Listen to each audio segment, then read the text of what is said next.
Bueno, pues amigos y amigas, hoy la sesión de hoy también la voy a coordinar yo, Luis Hipólito Hernández, porque Emilio me ha pedido que lo haga, ha tenido una reunión familiar y ineludiblemente no ha podido dejar de asistir. Ha estado intentando buscar horas y intentar reunir a la familia otro día y a otra hora, pero le ha sido imposible. Este era el día que le cuadraba todo en el mismo horario de la sesión y me ha pedido pues que la coordine yo.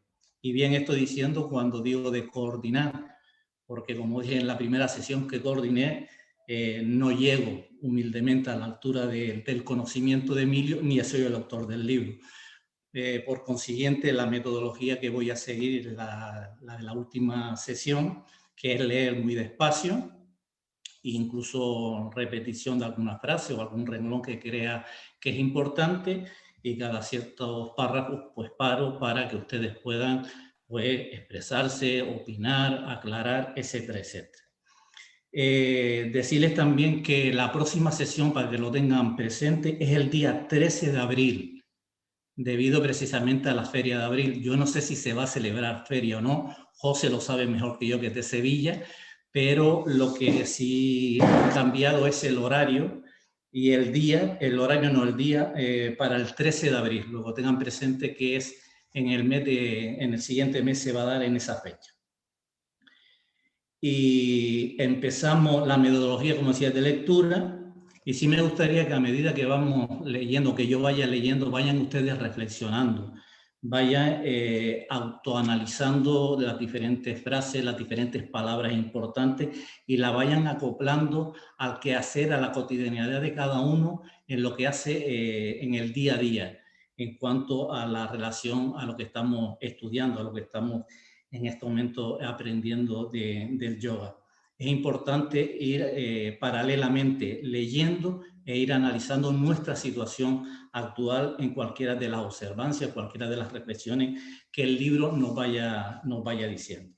Empiezo como la otra vez, así lo hacíamos el año pasado, con 1 minuto de silencio para centrar nuestra mente, para pedirle a nuestros guías y maestros que nos haga esta sesión lo más fructífera posible y que sea productiva no solamente para nosotros, sino para todos los seres sintientes que existen en nuestro planeta y en el universo.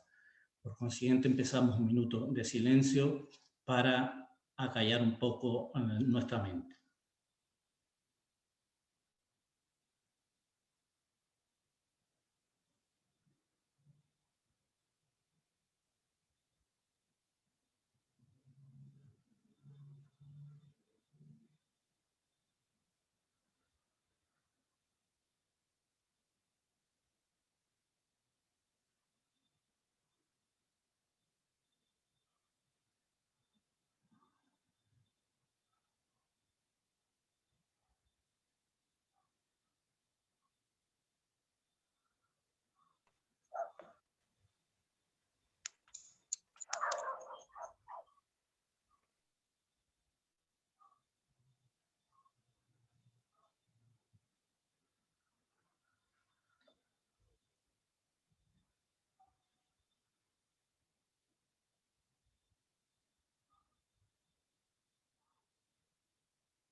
Bien, comenzamos, nos vamos a la página 105, que es donde dejamos la última vez nuestra lectura.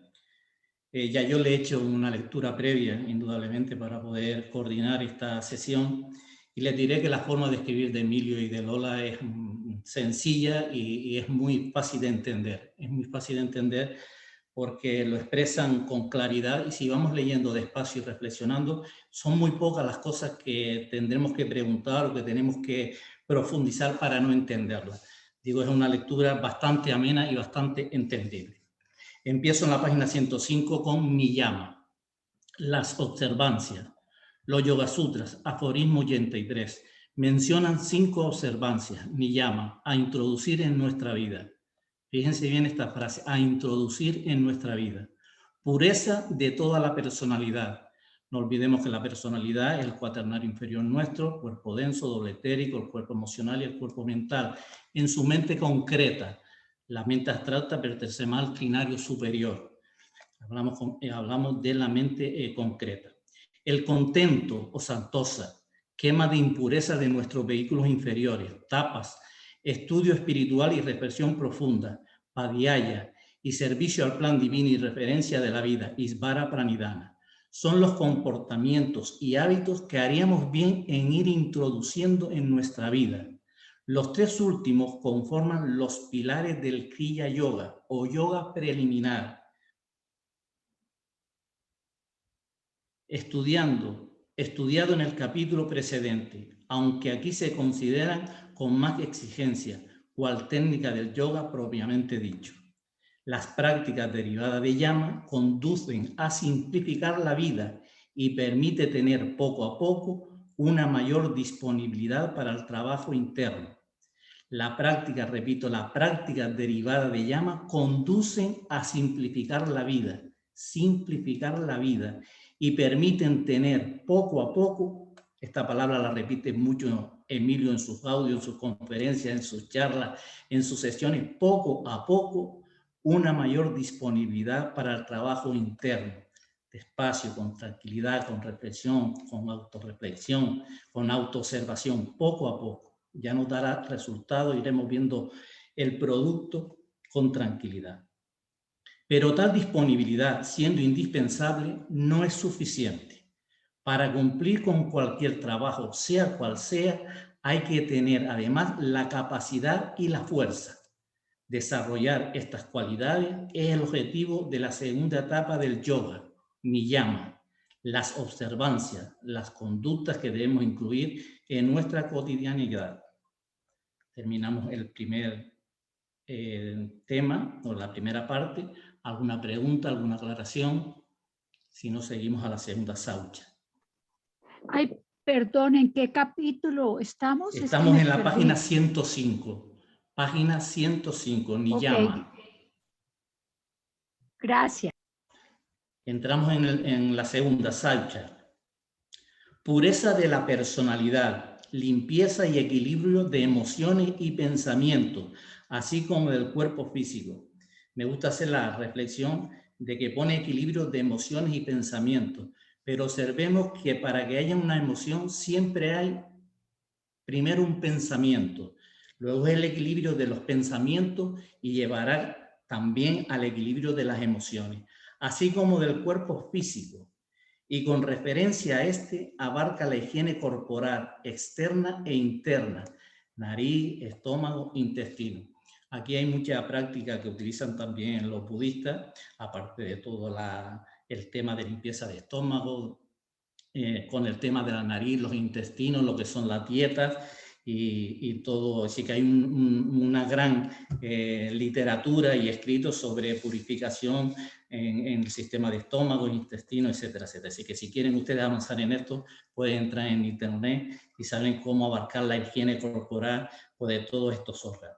Con técnicas que más allá de las consecuencias puramente físicas, tratan de sensibilizar a la persona en torno a la noción de limpieza en sentido amplio y coayudar a la emocional y a la mental.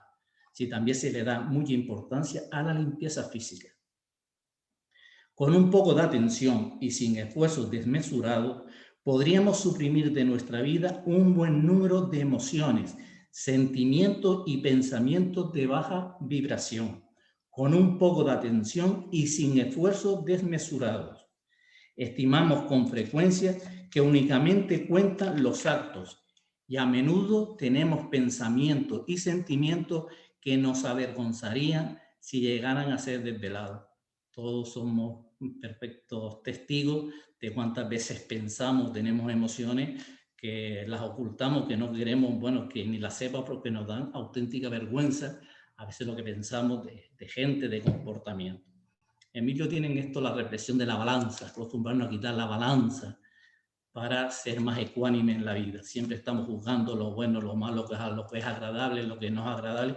Tenemos la balanza y entremos en la ecuanimidad, en ver las cosas con justicia y con ecuanimidad. Ante esto, el yoga muestra las consecuencias de los pensamientos, no son menos notables que las de los actos.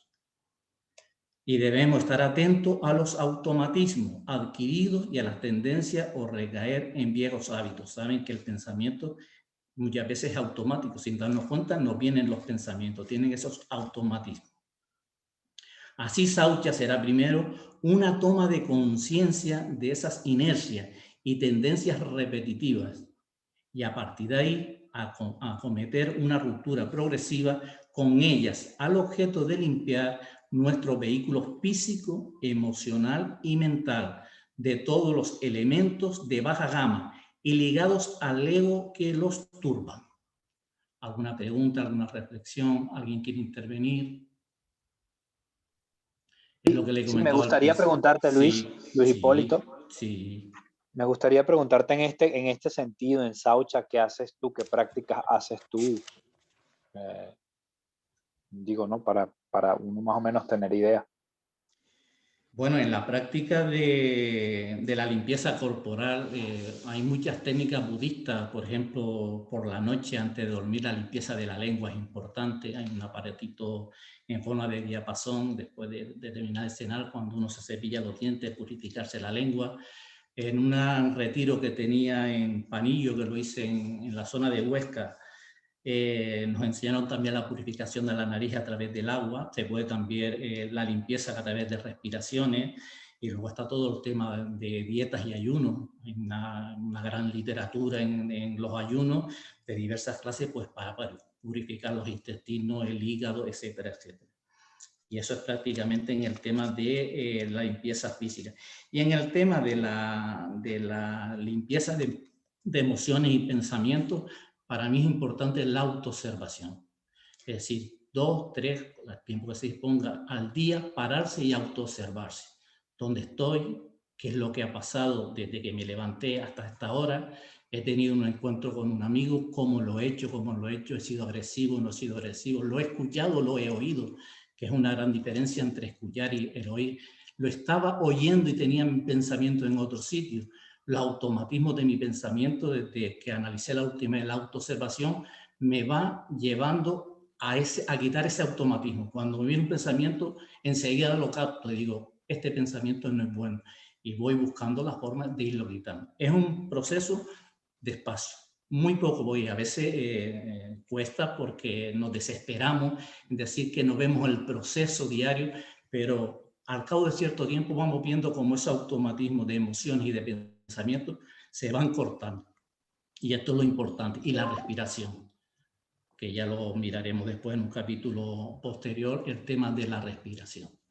Respirar profundamente. El otro día hablábamos en la última sesión de los 5 tipos de respiraciones que a mí me enseñaron cuando practicaba el yoga, que es la respiración completa, la respiración abdominal, la respiración pectoral, la respiración clavicular y la pectoral. Es decir, hay 5 formas de respirar y a medida que vamos entrando en ese procedimiento automático prácticamente de la respiración, vamos viendo cómo los pensamientos se van aclarando, se van relajando, son menos automáticos, nos vienen y vamos avanzando en el camino de Saucha.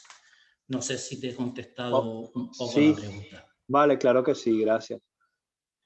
¿Alguna pregunta más? Sí. ¿Alguien levanta la mano o está tapada? No. No, yo quería Patricia. adicionar, sí, más que una pregunta es complementar con un audio que oí de Carrillo, el último, creo que es de los encuentros mensuales, que él decía de la nariz vertical, mantenerse en la nariz vertical, que es la autoobservación, la toma de conciencia y la aceptación, que va mucho con lo que has dicho. Efectivamente, es una enseñanza del maestro Dogen que dice nariz vertical, mirada horizontal. La nariz vertical se refiere a la autoobservación y la mirada horizontal a la perspectiva. Hay que tener perspectiva de futuro. A pesar de vivir en el presente, intentar vivir en el presente, sí tenemos que saber hacia qué objetivo queremos caminar. Hay que tener también perspectiva de futuro y en esa enseñanza del maestro Dogen era la mirada horizontal. Nariz vertical, mirada horizontal, efectivamente, Patricia, gracias por tu aportación. ¿Algo más? Pues seguimos leyendo. Santosa. Esta observancia, traducida comúnmente como contento, no debe considerarse como una actitud pasiva. A veces no le damos ni importancia, sino como un proceso dinámico que tiene por finalidad eliminar los frecuentes altibajos, saltos y cambios de humor que sufren la mayoría de las personas, manteniendo a la mente en un permanente desasosiego y viviendo en un estado de descontento casi permanente, creyendo que siempre hay algo que está torcido en su vida y en la de los demás. En este marco, lo que coloquialmente denominamos contento no pasa de ser una mera reacción ante acontecimientos felices.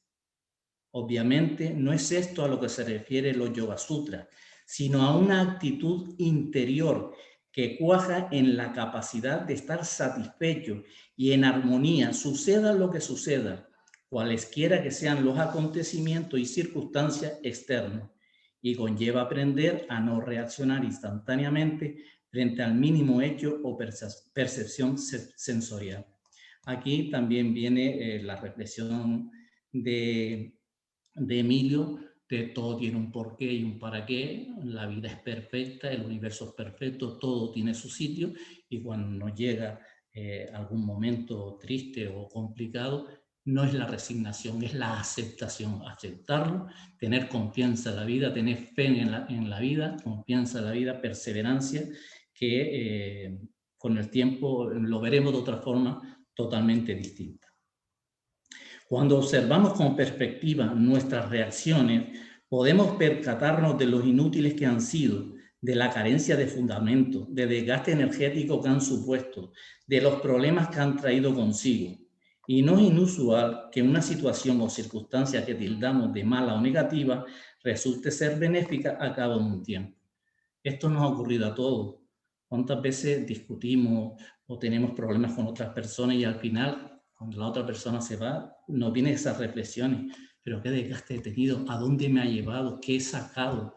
¿He quedado mal? ¿He perdido un amigo? Y a veces tenemos la reacción contraria que nos lleva a la conclusión con el tiempo de que una situación negativa se convierte en positiva. O que una palabra que habíamos tomado como un ataque personal ni siquiera fue dirigida a nosotros. Eso nos pasa con mucha frecuencia. Tenemos tendencia a pensar lo que creemos que los demás están pensando y muchas veces nos equivocamos. La otra persona ni siquiera hacía referencia a nosotros o no nos estaba dirigiendo absolutamente ningún tipo de energía. Y nos equivocamos en ese sentido, pero con mucha frecuencia.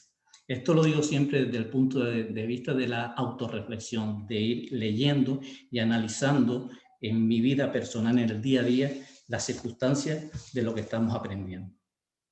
Se podrían enunciar numerosos ejemplos de esta índole en lo que nos alteramos por nada. Santosa, por tanto, consiste igualmente en la capacidad de tener perspectiva. En efecto de todo ello, el efecto de todo ello es retrasar primero y suprimir después las reacciones emocionales y mentales que literalmente aprisionan nuestras vidas, ir instalándonos en un estado activo de contento, desde el hondo discernimiento de que la vida no está torcida, de que la vida es perfecta, de que el universo es perfecto, todo está en su sitio y todo tiene un porqué y un para qué. Desde luego, la primera observancia de Niyama, la limpieza de la mente y de las emociones, es una preparación indispensable para la práctica de Santosa. Y no puede haber contento sólido mientras en nuestros vehículos subsistan pensamientos y sentimientos egoicos, egocéntricos y vibracionalmente densos. ¿Alguna aclaración, pregunta? ¿Alguien quiere una reflexión? Seguimos. Los tres pilares del Kriya Yoga. Quema de impurezas de nuestros vehículos inferiores. Si Saucha limpia el vehículo, Tapas transforma la misma naturaleza. Ahora viene un ejemplo muy claro que pone Emilio y Lola. Lo entendemos perfectamente. Cuando una cristalera está completamente oscurecida por una capa de polvo, hay que empezar lavándola. Y si se quiere que la luz pueda atravesarla, eso es Saucha. Pero si resulta que el cristal es de vidrio opaco, hay que cambiarlo. No vale con limpiarlo. No se va a ir las impurezas. Hay que cambiarlo por un cristal transparente. Esto es Tapa. Cambiar la naturaleza del cristal.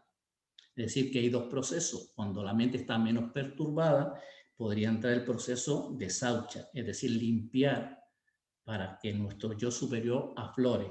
Y queda en la otra fase, que es tapa, que es cuando hay que quitar, cuando hay que cambiar radicalmente el proceso de perturbaciones mentales para poder llegar a entender y a comprender y a palpar el yo superior. Esta comparación ayuda a captar la diferencia entre las dos técnicas, siendo la segunda mucho más estricta al intentar modificar las vibraciones de nuestros distintos cuerpos para hacerlo menos restrictivo a la expresión del yo superior. En el yoga preliminar, el rigor de una vida correcta es la base para ese trabajo.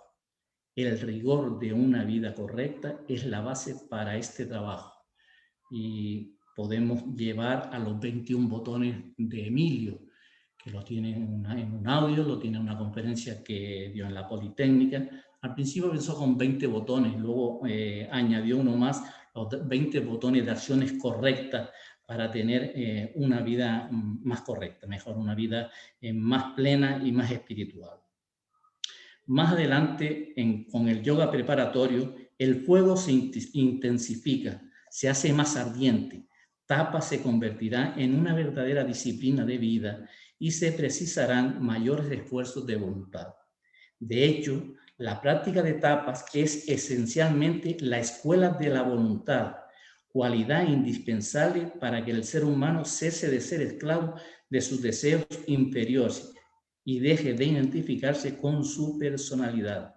Y habla en el penúltimo renglón, antepenúltimo renglón, la escuela de la voluntad. Es la cualidad indispensable. Sin voluntad no hay avance. B. Estudio espiritual y reflexión profunda. Si en el yoga preliminar se hablaba de una reflexión profunda y constante que nos vuelva hacia adentro en nuestro interior, Vadhyaya, tal práctica se transforma en el contexto del yoga preparatorio en el estudio de nuestra propia naturaleza, en conocimiento de sí mismo y en la percepción en nuestro interior del yo indestructible y eterno que configura nuestro genuino ser. La mente tiende a estar pendiente de lo externo, lo que la mantiene distraída, y es una agitación constante en torno a cosas y cuestiones que son efímeras e insustanciales y que se mueven en la esfera de la apariencia, es decir, de la materia, no de la esencia del espíritu. Lo que ocurre hoy con las nuevas tecnologías que tanto abundan en nuestra vida es un buen exponente al respecto. Claro que las nuevas tecnologías son útiles, pero ojo, porque suelen mantenernos en un estado casi constante de distracción hacia afuera, de entretenimiento superfluo. Todo lo que pueda ayudar a la mente a dirigirse hacia el interior forma parte de Vadhyaya. Una técnica adecuada y practicada desde antiguo es la repetición de mantras, aforismos, de sabiduría e incluso breves oraciones.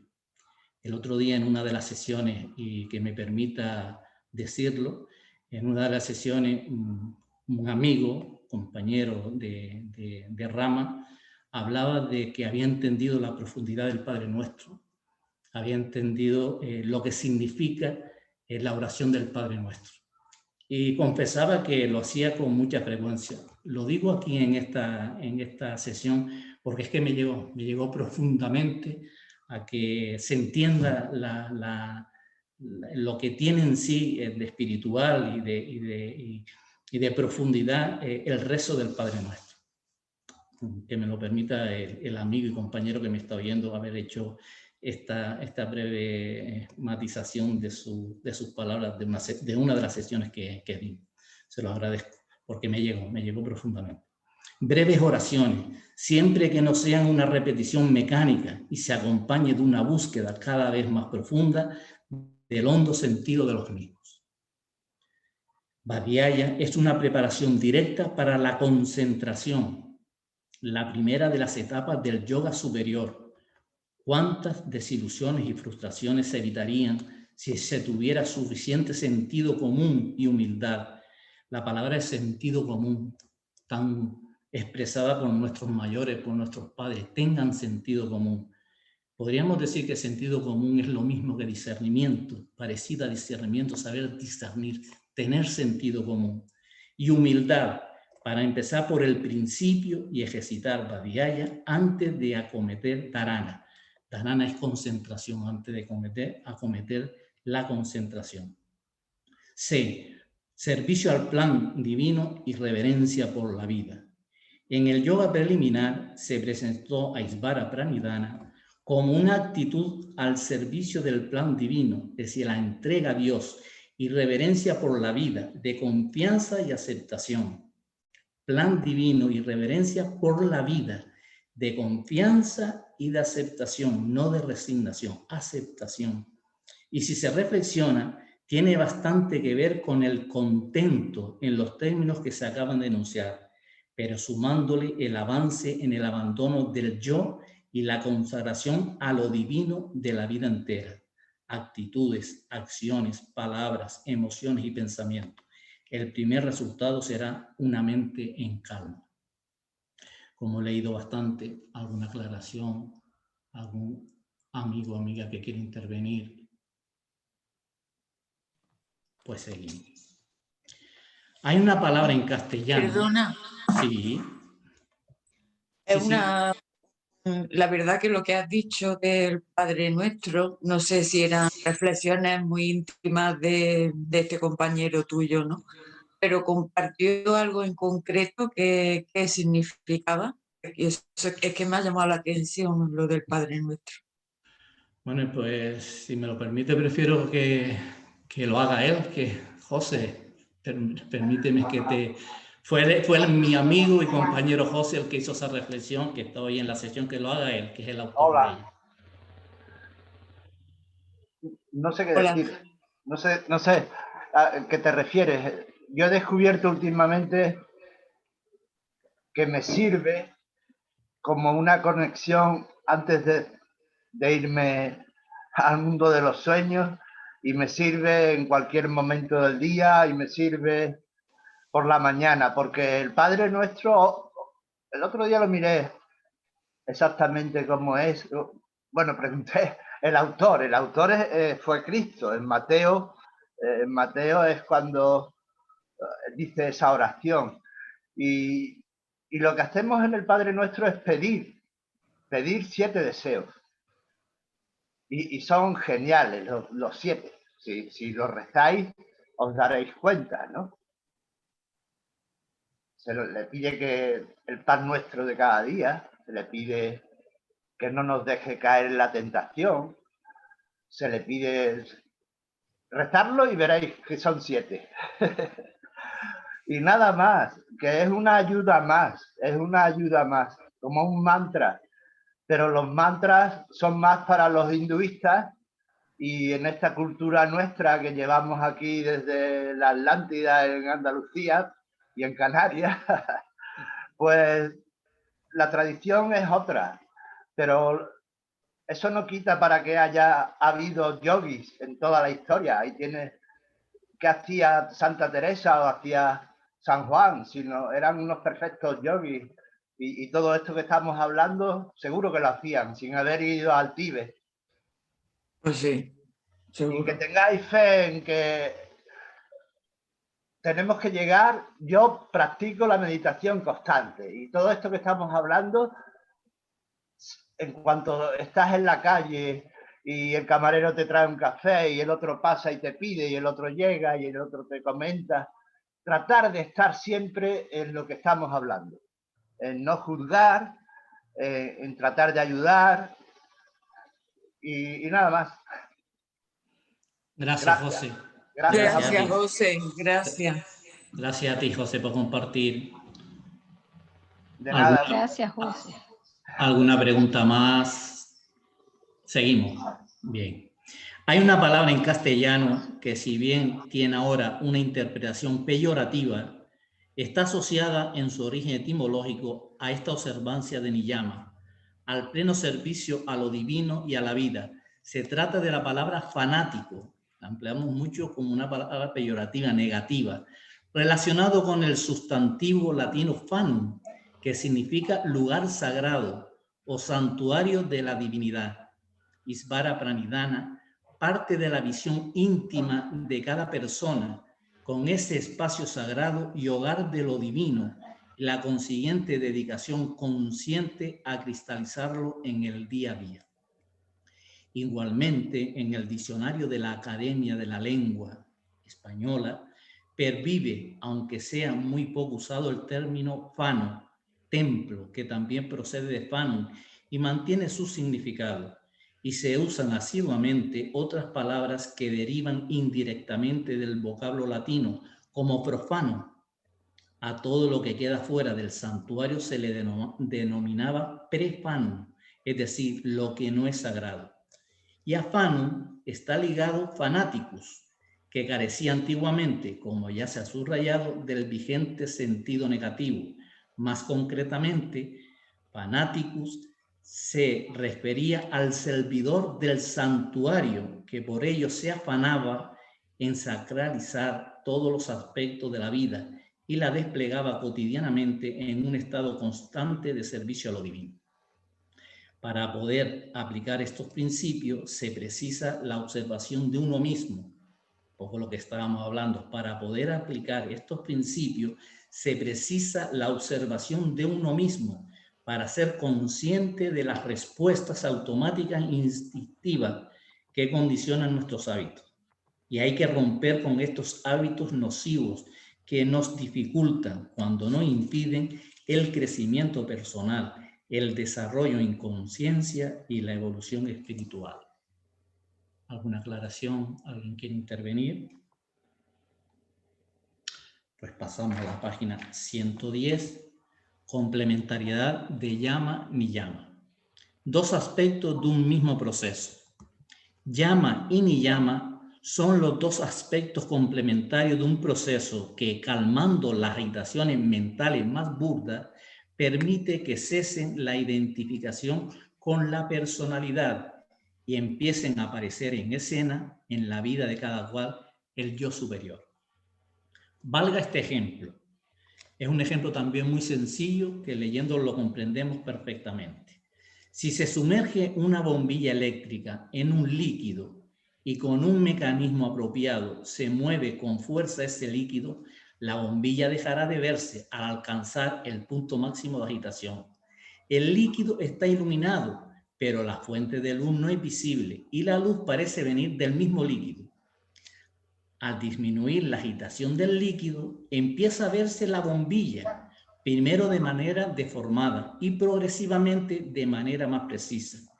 Y cuando el movimiento del líquido se para completamente, solo se ve la bombilla. Podemos comparar la mente con el líquido y el yo, la conciencia, con la bombilla. Volvamos con nuestra mente a lo que acabamos de leer, a esa reflexión. Podemos comparar la mente con el líquido, el que está girando, el que está perturbado, el que no nos deja ver nuestro yo superior, y a la bombilla, la fuente de la luz, nuestro yo superior. Mientras tengamos la mente agitada, no nos permite ver nuestro yo superior. Por eso hay que ir apaciguándola, calmándola, tranquilizándola. Podemos comparar la mente con el líquido y el yo, la conciencia, con la bombilla fuente de luz. Cuando la agitación mental está en su punto máximo, el yo se hace invisible. La conciencia parece venir de la misma mente y se produce la identificación de la conciencia con el vehículo de conciencia, que es la mente. El vehículo de la conciencia es la mente. Solo al disminuir la agitación puede cesar esa identificación y aparecer el yo verdadero. Tal es el resultado al que apuntan todas las técnicas del yoga. Hay que recordar que cuando se quiere actuar directamente sobre el pequeño yo, no es en realidad una parte del yo la que intenta eliminar a otra parte de ese mismo yo, y lo que en el yo pierde por un lado, lo recupera por el otro. Ahora lo explica un poquito más abajo qué significa. Parece que cuanto más se piensa en el yo, incluso con la buena intención de suprimirlo, más se refuerza. Lo cierto es que el yo está intrínsecamente relacionado con las modificaciones de la mente. El yo pequeño, nuestro pequeño yo, no puede vivir sin las modificaciones de la mente. Es su alimento y de las emociones. Al reducir y paliar estas modificaciones, la práctica de llama y niyama desimpla yo a nuestro pequeño yo y propone un medio serio para disolverlo. Pero no nos equivoquemos, no existe ningún proceso mágico que nos lleve del yo pequeño al yo superior, sin compromiso y perseverancia. Repito, pero no nos equivoquemos, no existe ningún proceso mágico que nos lleve del yo, de nuestro pequeño yo, al yo superior, sin compromiso y sin perseverancia, sin voluntad y sin constancia. La disciplina yógica es difícil, pero no imposible. A condición de practicarla con seriedad y constancia, la práctica de llama y niyama proporciona la disponibilidad y la capacidad necesarias para abordar las etapas posteriores del yoga con posibilidades de éxito. ¿Alguna pregunta, reflexión? ¿Alguien quiere intervenir? Bien, seguimos. ¿Por qué comenzar la práctica del yoga con llama y niyama? Como ya se explicó, las etapas de llama y niyama están especialmente centradas en el ámbito emocional del cuaternario inferior de nuestra personalidad, el cuaternario inferior de las personas, mientras que las otras tres etapas del yoga preparatorio lo hacen sobre el plano físico, sobre el cuerpo físico denso, el cuerpo físico etérico y órganos de los sentidos, de los 5 sentidos que conocemos. ¿Por qué los Yoga Sutras, en lugar de empezar por la parte física, dan prioridad a llama y niyama? Es verdad que sin considerar estas dos primeras etapas, se puede alcanzar un gran dominio del cuerpo físico, denso y etérico, con los ejercicios de posturas, asana, disponer de nuevas energías con los de control de la respiración, pranayama, etc. Sin embargo, si previamente no se avanza en llama y niyama, en la perturbación emocional y en el pensamiento, tales prácticas reforzarán el ego y la personalidad, lo que resulta contrario al objetivo del yoga. Repito estos tres últimos renglones. Sin embargo, si previamente no se avanza en llama y niyama, que es el cese de las perturbaciones mentales y de los pensamientos, tales prácticas reforzarán el ego y la personalidad, lo que resulta contrario al objetivo del yoga. Yo aquí hago la reflexión de que muchas veces en teosofía ha habido muchas separaciones, han habido distintas escuelas, ha habido mucho conflicto interno por motivo del pequeño yo, de creernos ese reforzamiento del ego ha hecho muchas veces a gente que eran teósofos pues posicionarse en situaciones y tener ruptura dentro de nuestras propias filosofías. Seguimos. Y nos impulsará a lo que al estudiar el sendero del yoga se llama sendero de la izquierda. Hay alguien que tiene el micro abierto, si es tan amable, porque hay interferencias, si lo puede apagar. Y nos impulsará a lo que al estudiar el sendero del yoga se llama sendero de la izquierda, que es el de la separatividad, donde el yo queda reforzado. Toda facultad y poder psíquico o mental acaparado por el yo tiene como resultado el aislamiento, el refuerzo de la separatividad, lo cual no es el objetivo del yoga. El objetivo del yoga es la unidad. Por esta razón se pone por delante llama y niyama, y nunca se acaba con su práctica, que debe continuar cuando abordemos las etapas posteriores. La ética yógica condensada en estas dos primeras etapas es, por un lado, la más elevada que se puede imaginar, y por otro, y sobre todo, como ya se apuntó, es diferente de la moral social y convencional, puesto que la yógica está relacionada con la descientificación, con el pequeño yo, El ser humano corriente se enorgullece de su valor, paciencia, bondad. El yogi no. Hay que eliminar el más mínimo orgullo, soberbia, sentimiento de ser diferente y superior a los demás. En la búsqueda sincera y constante de nuestra verdadera naturaleza, cada vez debe haber menos espacio para el sentimiento de separatividad que sabe disfrazarse sutilmente incluso en las etapas más avanzadas del yoga. Sin llama y niyama no existe el auténtico yoga. Puede que tenga una apariencia externa de tal, pero esto no constituye plasmación ni prueba alguna de sabiduría, iluminación o liberación. Sin llama y sin niyama, es decir, sin el cese de las perturbaciones emocionales y mentales, no existe el auténtico yoga. Puede que haya una apariencia, pero no es la verdadera sabiduría, ni nos lleva a la verdadera sabiduría, a la iluminación o a la liberación. Preguntas, reflexiones. Sí, Luis. Sí. Sabes que estoy leyendo un libro acerca de la alquimia, ¿no? En una parte dicen algo muy bonito que me recuerda a esto. Dice esta pequeña frase, dice, están hablando de los alquimistas y cómo se esforzaban, ¿no? En encontrar luego la piedra filosofal y lo que significaba eso, que no era simplemente una piedra, sino una transformación interior, ¿no? Un poco más o menos lo mismo que se habla acá. Dice, nos asegura solamente que si escuchamos hasta el fin, si luchamos hasta el fin para desprendernos de la ignorancia, la misma verdad luchará por nosotros y vencerá finalmente a todas las cosas. Entonces comenzará tal vez la verdadera metafísica. O sea, me encantó eso de que la misma verdad cuando uno se esfuerza, también se esfuerza hasta llegar a ti, ¿no? Eso. Perfecto. Gracias por compartir. ¿Alguien más? Una pregunta, reflexiones. Me ha encantado esto. ¿De qué libro es? Gracias. Seguimos. ¿Alguien que quería intervenir? Parece que hoy hay alguien que quería intervenir. No. ¿Sí? Si podía repetir esta última frase porque me ha encantado y entonces me gustaría tomar nota. Ah, sí. Dice, nos asegura solamente que si luchamos hasta el fin para desprendernos de la ignorancia, la misma verdad luchará por nosotros y vencerá finalmente a todas las cosas. Entonces comenzará tal vez la verdadera metafísica. Igual puedo tomar una foto y postearlo aquí en el chat. Sí, por favor, sí.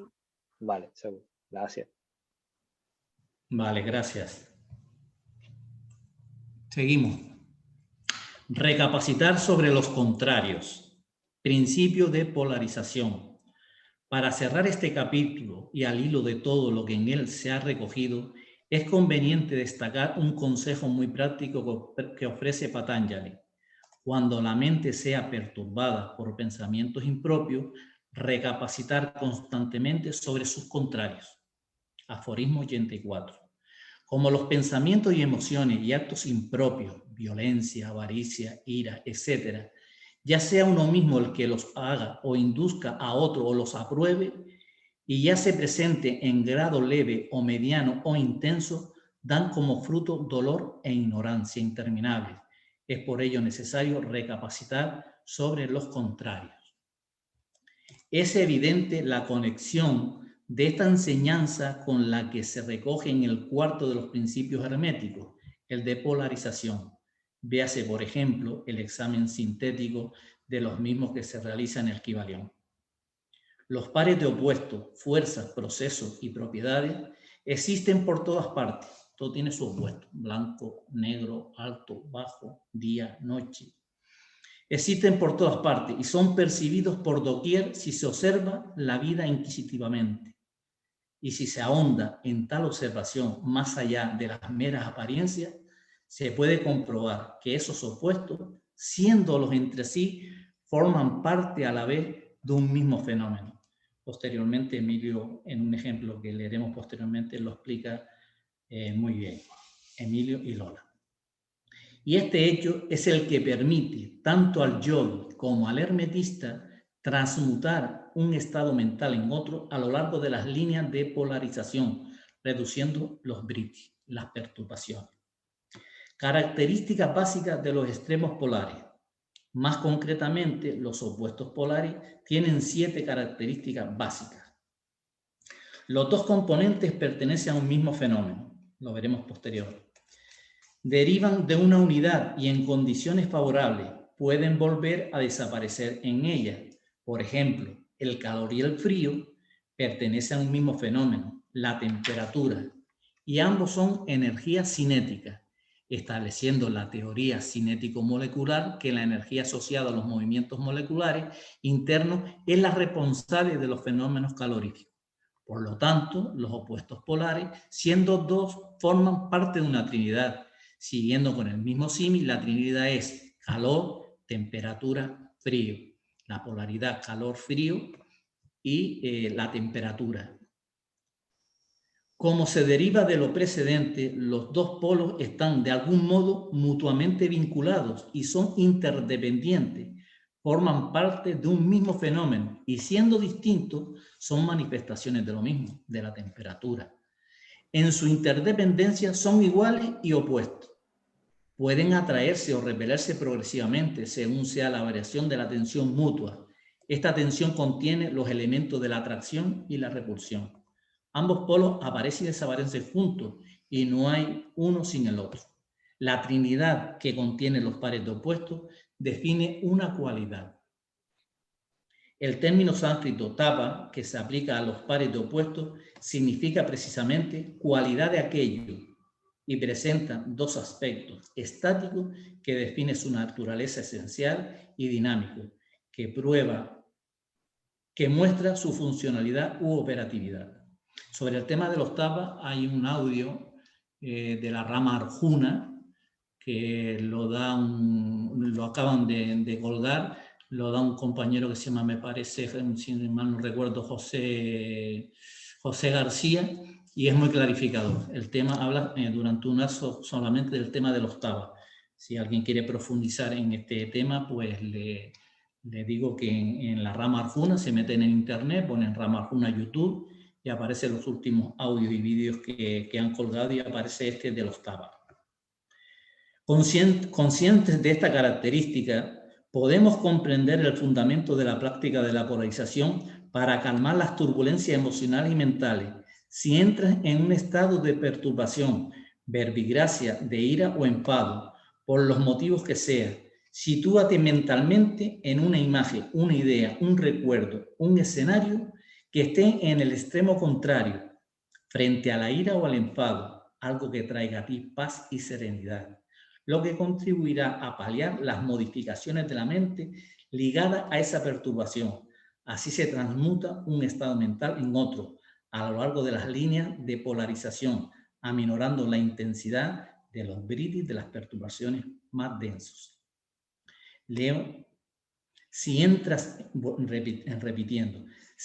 en un estado de perturbación, por ejemplo, de ira o enfado, por los motivos que sea, sitúate mentalmente en una imagen, una idea, un recuerdo, un escenario que esté en el extremo contrario, frente a la ira o al enfado, un pensamiento que te traiga a ti paz y serenidad, lo que contribuirá a paliar las modificaciones de la mente ligadas a esa perturbación. Así se transmuta un estado mental en otro a lo largo de las líneas de polarización, aminorando la intensidad de los britis más densos. Indudablemente que esto tiene que ser una práctica continuada. Cada vez que vemos que un britis, que es una perturbación, como bien dice el ejemplo de ira o de enfado, me pongo en el polo opuesto. Pero los resultados se ven al paso de cierto tiempo. No es que por una vez que lo haga o por muy poco tiempo que lo haga vaya a conseguir los efectos de que por la polarización pues voy a aminorar las perturbaciones, los britis. Es la continuidad. ¿Alguna pregunta? ¿Alguien quiere intervenir?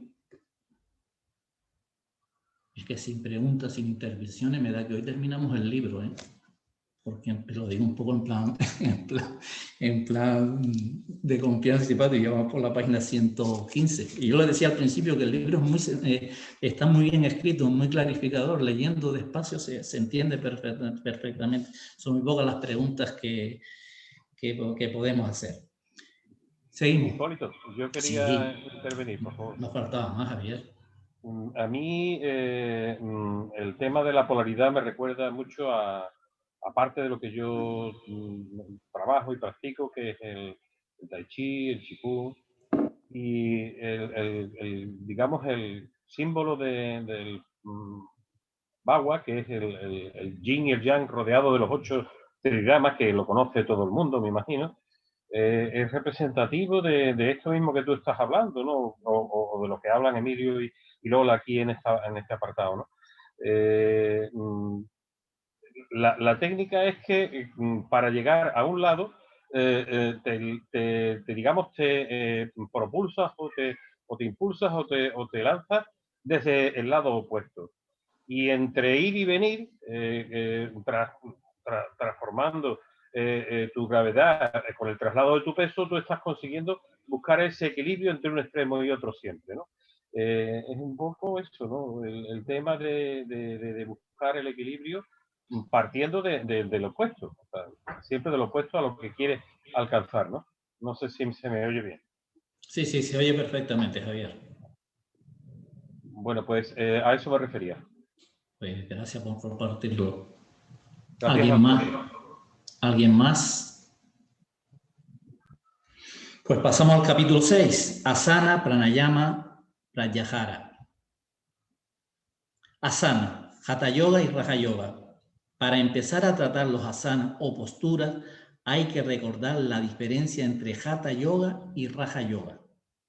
Hatha Yoga parte del principio de que la actuación sobre el cuerpo físico tendrá como consecuencia modificaciones, es decir, produce modificaciones en el estado de conciencia gracias al despertar de determinadas energías. Así, las posturas constituyen, junto con los ejercicios de control de la respiración, la técnica esencial de esta forma de yoga. Sin embargo, el Raja Yoga, el yoga de Patanjali, considera que el cambio efectuado en la mente es el que va a provocar nuevas manifestaciones de conciencia. Es decir, que el Raja Yoga facilita las manifestaciones de conciencia, pero el Hatha Yoga las produce. Sin embargo, el Raja Yoga facilita. Son dos términos totalmente distintos. Y las posturas solo se utilizan para facilitar esos cambios en el funcionamiento de la mente, suprimiendo las agitaciones de estas debidas a causas físicas, lo que facilitará la minoración de los vritis, de las perturbaciones. Y las diferentes posturas que se practican en el marco del Raja Yoga tienen como finalidad facilitar la meditación, que se debe mantener durante mucho tiempo sin esfuerzo. A la par, se rectifican las malas posturas adquiridas en una situación de confort malentendido y se toma conciencia de las tensiones acumuladas en las distintas partes del cuerpo. Esto lo conocemos prácticamente todos porque en nuestras posturas de meditación y cuando iniciamos la meditación es parte de lo que hacemos en el tema de la meditación. Postura firme y cómoda con relajación del esfuerzo y meditación en el infinito. De este modo se llega a la postura sedente, es decir, a la postura de estar sentado, a la vez sólida y confortable, que es la más propicia para calmar la mente. Es la postura correcta, ahora hablan de la postura egipcia y de la postura del loto, que son las más tradicionales en el tema de la meditación. Así se describe en el aforismo 97 de los Yoga Sutras, uno de los 3 que se dedica a asana. La postura debe ser firme y cómoda. Las otras 2 señalan que la postura se domina con relajación del esfuerzo y meditación sobre lo infinito, y que entonces nos asaltarán los pares de opuestos, con los que se cerró el capítulo breve. A menudo se habla de relajación, pero cuando el cuerpo está en posición sedente, posición sentado, tiene que haber un punto firme que lo mantenga en equilibrio. El relajamiento total solo puede concebirse cuando el cuerpo está en posición horizontal, tendido. Y al estar sentado, el eje de firmeza es la columna vertebral. Si está perfectamente vertical, el resto del cuerpo puede estar totalmente relajado. Ya veremos después también, posteriormente, la necesidad y el por qué la columna tiene que estar lo más recto posible, en esa perfección vertical. Lo dice ahora, verticalidad de la columna vertebral. La verticalidad de la columna vertebral es, pues, lo que proporciona confort, estabilidad y finalmente el olvido del cuerpo. La posición ideal es sentado en el suelo con las piernas cruzadas, en la postura del loto, semiloto o postura perfecta, según si las piernas están más o menos cruzadas. No obstante, para los principiantes o para los que tengan impedimentos físicos, la postura llamada egipcia, sentado en una silla, es adecuada siempre que el eje de la columna esté en total verticalidad. Un error bastante frecuente consiste en levantar el rostro hacia el cielo, en signo de aspiración hacia lo espiritual. Hay que evitarlo, pues con ello se afecta a la columna vertebral en la zona del cuello. Es una posición tensa que impide la libre circulación de las energías por los canales vitales que siguen ese eje. Las posturas que se practican en las llamadas clases de yoga tienen como objetivo rectificar la posición de la columna vertebral. Todos tenemos alguna que otra desviación en la zona lumbar o en la del tórax y nuestra columna vertebral se presenta como una S. Las torsiones, las aperturas y los estiramientos intentan enderezarla. El resultado es mejor salud y mayor capacidad torácica, indispensable para la práctica del pranayama, siguiente etapa en el yoga. ¿Alguna pregunta sobre lo que acabamos de leer? Yo creo que esto es bastante conocido, las posturas de la meditación y la práctica del yoga por todo. Por si alguien quiere alguna aclaración o quiere matizar algo. Pues yo voy a aportar mi experiencia con el Tai Chi y con el Qigong. La verticalidad de la columna es lo que dice aquí, es fundamental, es básico. O sea, la energía no discurre bien por todos los chakras, sino estás en vertical, se limita o desaparece o se frena. Y la relajación en todas las articulaciones es lo que hace que llegue a todas partes. Claro, yo intenté empezar a practicar las asanas, las posturas, pero el maestro con el que estaba, él me decía, mira, lo que tú haces te sirve lo mismo que te sirve las asanas de yoga. Y la verdad es que me decía que creo que con la edad que tú has empezado a hacer yoga, no es lo que más conviene, me dijo, ¿no? Pues seguro que no era muy buen alumno de yoga en cuanto a las asanas, ¿no? En fin, y la verdad es que cuando yo pienso en la parte de asana, pues mi práctica es siempre el Tai Chi, el Qigong. O sea, no practico las asanas porque me parece que consigo lo mismo estoy equivocado, me parece que consigo lo mismo con la práctica del Tai Chi. De hecho, el Tai Chi, cuando consigues practicarlo lo suficientemente concentrado y relajado y atento a lo que estás haciendo en el aquí y ahora, es como si meditaras en movimiento. Es una sensación diferente a cuando haces una meditación sentado, por ejemplo. Pero yo diría que se complementan, diría yo, ¿no? Pues nada más. Perfecto. Gracias por compartirlo. Yo mi experiencia también en el yoga, en los años que lo estuve practicando, es bastante diferente a lo que ahora estoy leyendo. Es decir, yo iba a una clase de asana fantástica, maravillosa, me sentía muy bien físicamente, notaba incluso que la mente tenía hasta cierta calma, pero cuando salía del yoga, ni vegetarianismo, ni la vida era la que el mundo de hoy nos rodea. Sin embargo, cuando hemos empezado a estudiar teosofía, o he empezado a estudiar teosofía y llegamos a esta parte del yoga, veo que es una cosa totalmente distinta. Es decir, lo que aquí se expresa y lo que aquí estamos leyendo y reflexionando es una parte importante y complementaria al tema de las asanas. Esa es mi reflexión que quería también ponerle sobre mi experiencia con el tema del yoga, que digo, fantástico. Me fue maravilloso y muy bien. Hola, me disculpo por Begoña. Sí, gracias, Sí. Hipólito. Me disculpo por no encender la cámara. Yo quisiera hacer una pregunta. Yo he Sí. escuchado mucho sobre, por ejemplo, el cruzar las piernas o no.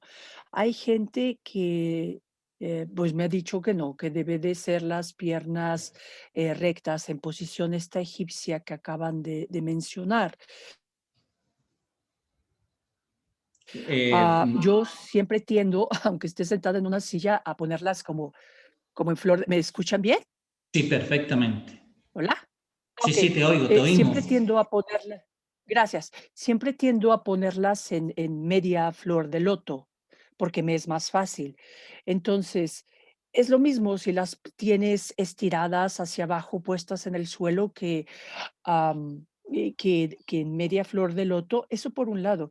Y por otro, a mí siempre me cuesta mucho tener la espalda recta. Tengo una mala postura, entonces cuando medito siempre tiendo a recargarme pues en el respaldo, ya sea de la silla o del asiento.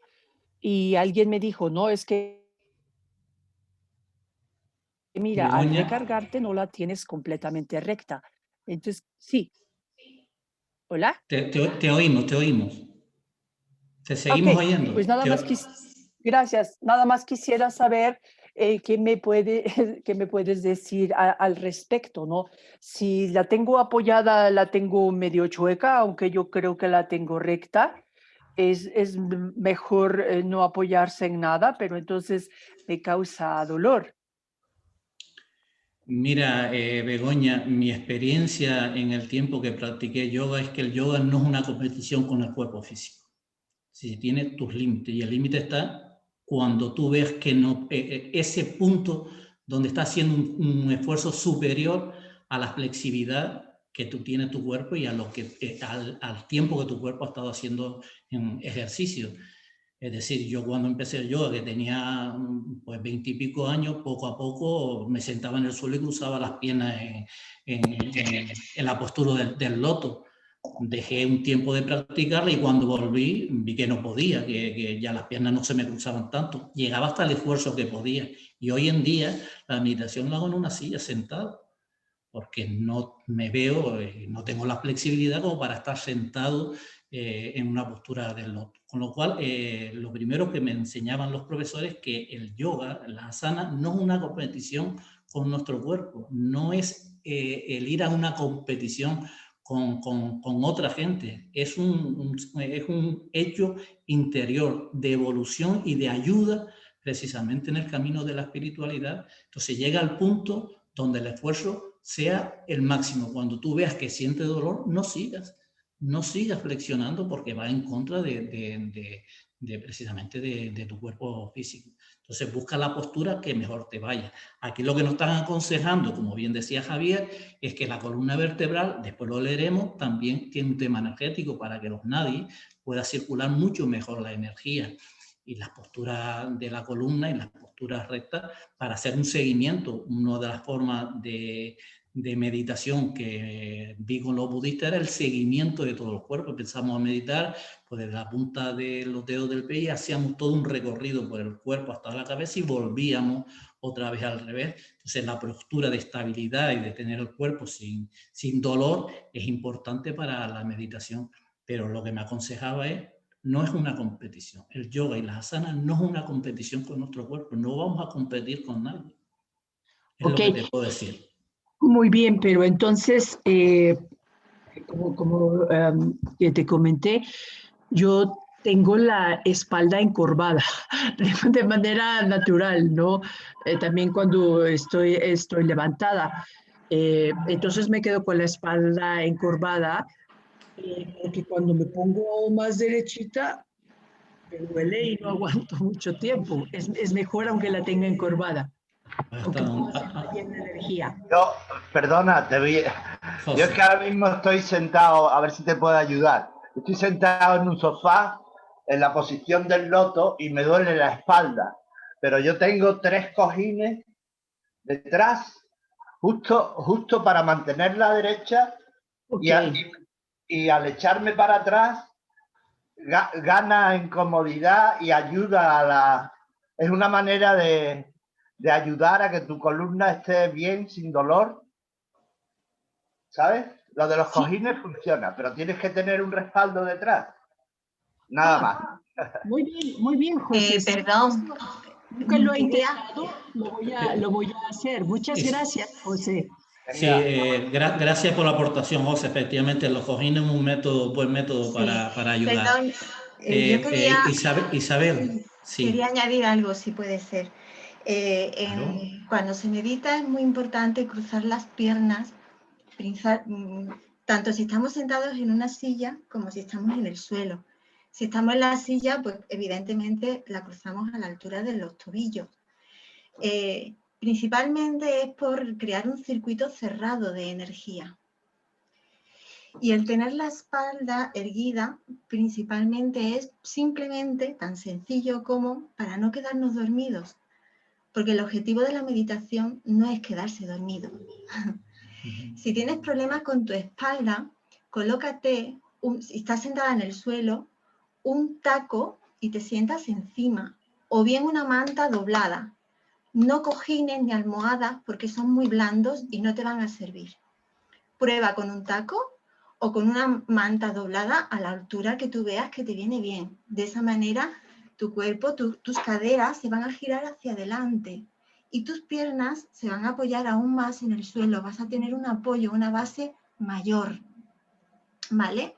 Si aún así ves que no estás cómoda, como bien dice Hipólito, el yoga no es una lucha contra el cuerpo. Hay que respetarse siempre, siempre. Y tienes que conseguir una postura cómoda para ti. Entonces, si aún así no estás cómoda, apoya tu espalda en la pared. Así de sencillo.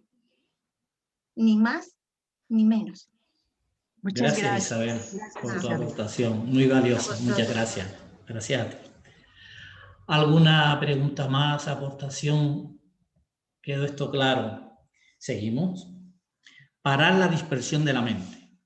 En cualquier caso, hay que repetir que el objetivo de todas estas posturas es permitir al yogui que mantenga fácilmente y por tanto tiempo como quiera una total inmovilidad del cuerpo. Y resulta obvio que antes de dominar una postura, aunque sea la simple postura egipcia, es preciso un poco de atención, lo que va a centrar la mente. Todavía no es el olvido del cuerpo, pero ya es una manera de parar la dispersión de la mente al concentrar todo el pensamiento en la búsqueda de la postura. Por lo tanto, puede considerarse que incluso en la fase inicial, que tal vez consista simplemente en determinar los puntos de agitación o tensión corporal, esta práctica contribuye a la reducción de los movimientos desordenados de la mente y, por ende, a la inhibición de sus modificaciones que está en la razón de ser del yoga. ¿Una pregunta? Perfecto. Pasamos página 118, pranayama. Fohat, prana y kundalini, los tres tipos de energía que existen en el universo. Fohat, Taini, en el hombre, Dios y el universo, afirma que la energía divina, para cumplir el proceso de manifestación, adopta tres formas diferentes que denomina como Fohat, prana y kundalini. Fohat, nombre usado por Blavatsky en la doctrina secreta y que otros autores llaman Agni, es la energía cósmica que construye la materia del universo. Aparece concretamente, nosotros lo estamos dando en cosmogénesis, en la segunda emanación. Una vez que está definido el huevo cósmico, se empieza a crear la materia, y la materia indiferenciada se convierte posteriormente en una materia ya definida. Y aparece Fohat, que es una energía que une a la conciencia con la materia, creando las diversas leyes que rigen el universo. Esta es la definición un poco que puedo darle de lo que estudiamos en cosmogénesis sobre el tema de la energía de Fohat, que como les decía, aparece de las tres emanaciones, aparece en la segunda emanación. Al comprobar Al provocar torbellino en el espacio infinito, forma los átomos y las moléculas que serán la base material de todo el cosmos y constituye igualmente la fuerza que promueve y orienta la interacción entre el espíritu y la materia en toda la manifestación. Prana entra en acción cuando en el proceso que fomenta y cristaliza la manifestación, la materia ya está lista, está definida. Es la forma de energía que hará posible la construcción de los organismos vivos en todos los reinos de la naturaleza, mineral, vegetal, humano, etc. En el ser humano, el cuerpo físico está compuesto por millones de células reunidas y agrupadas por prana en un organismo, en un conjunto coherente. Y prana no solo es necesario para el nivel físico, sino en todos los componentes para organizar los diferentes cuerpos que constituye el ser humano. Y luego tenemos Kundalini. Tiene como objetivo permitir que el ser humano encuentre su naturaleza divina. Por eso, esta tercera forma de energía es exclusiva de él, pues solo él, gracias a su autoconciencia, puede hallar su naturaleza divina consciente e individualmente. El dominio de prana, vamos a verla ahora cada uno. Con el telón de fondo, la siguiente etapa del yoga, pranayama, se describe generalmente como control de la respiración. Pranayama, control de la respiración. Por eso el aforismo 100 de los Yoga Sutras señala que pranayama es la regulación de la inspiración y la expiración. Pero pranayama es mucho más que eso. Etimológicamente significa el dominio, llama, de esa forma de la energía divina que es prana. Energía divina, dominio de la energía divina. Y para alcanzar tal dominio, la práctica de pranayama tiene, como indican los aforismos 101 y 102, al final de este libro tienen todos los aforismos de Patanjali. Van a la parte de atrás, están enumerados y pueden volver ustedes a leerlo.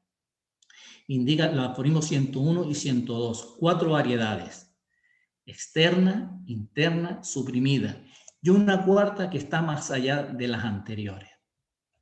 Es difícil imaginar lo que este dominio puede llegar a representar para un yogi, dado las múltiples aplicaciones de una energía de este calibre.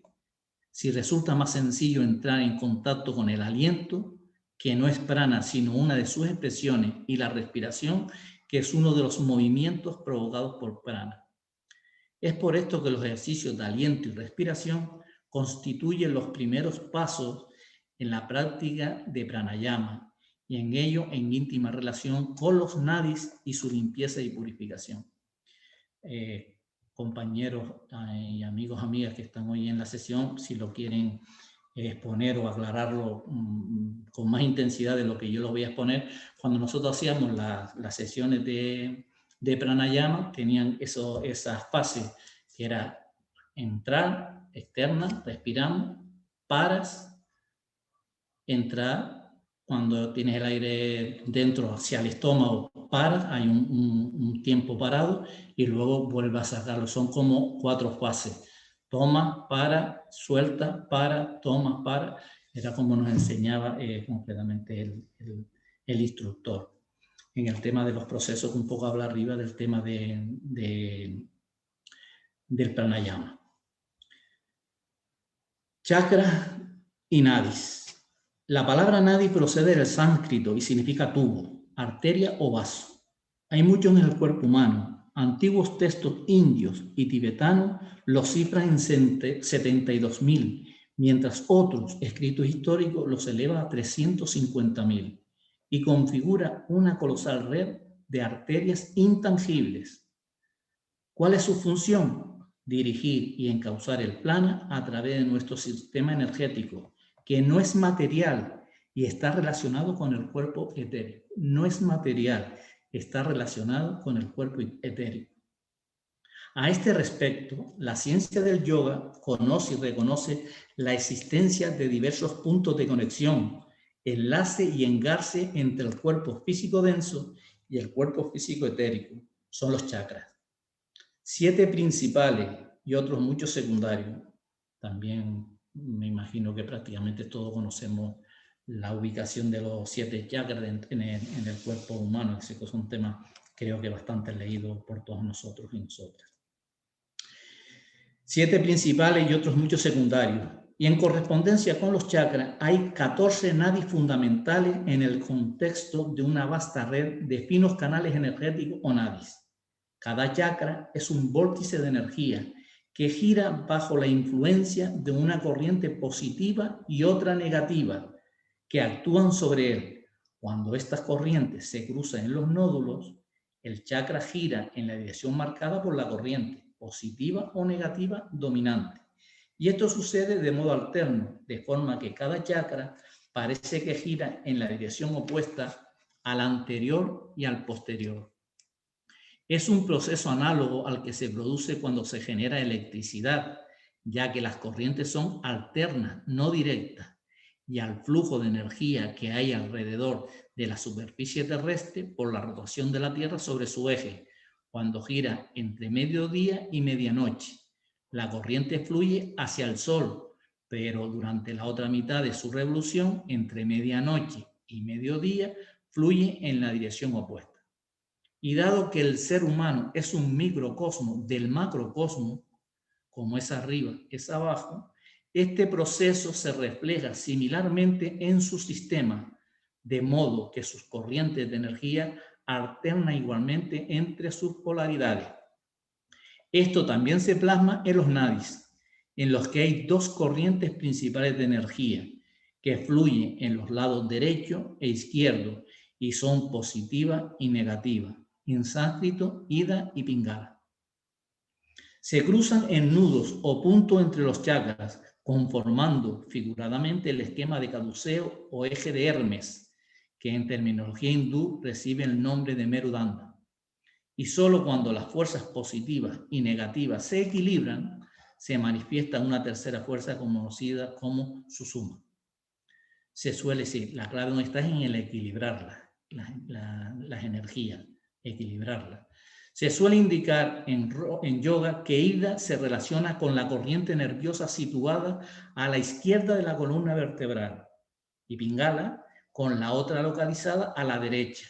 Y el yogi procura que prana discurra entre ambas por el canal central asociado precisamente a la columna vertebral.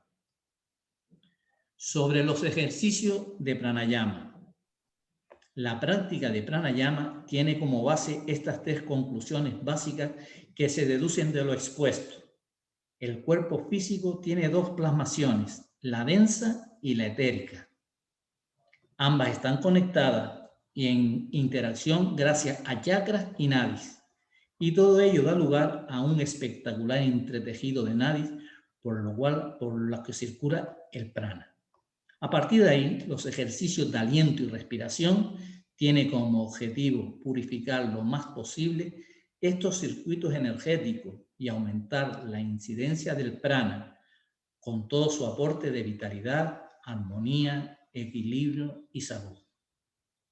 Aprender a respirar más profundamente, más lentamente, aportará al organismo un aflujo sin mayor cantidad de prana, Aprender a respirar más profundamente, más lentamente, aportará al organismo un aflujo de prana, mayor cantidad de prana. Si añadimos los ejercicios de respiración alterna, se producirá una purificación de los nervios en el cuerpo físico denso y una limpieza de los nadis en el etérico. Estos ejercicios sencillos son los únicos que podemos realizar sin peligro. Los más sutiles no pueden practicarse sin la supervisión de un maestro avesado. Por lo tanto, uno solo no debe abordar los ejercicios de retención, que son el comienzo de verdadero pranayama, pero que pueden ser muy peligrosos si los vehículos no están preparados para recibir las nuevas energías que estos ejercicios están destinados a despertar. Si los nadis, canales etéricos, a lo largo de los cuales van a circular esta energía, no están completamente purificados. Y no es preciso buscar al citado maestro, pues aparecerá cuando en nuestro propio proceso corresponda. Por consiguiente, lo que podemos hacer es prepararnos, lo que en caso de pranayama consiste en realizar sencillos ejercicios con el fin de reducir la frecuencia de la respiración y hacerla más profunda.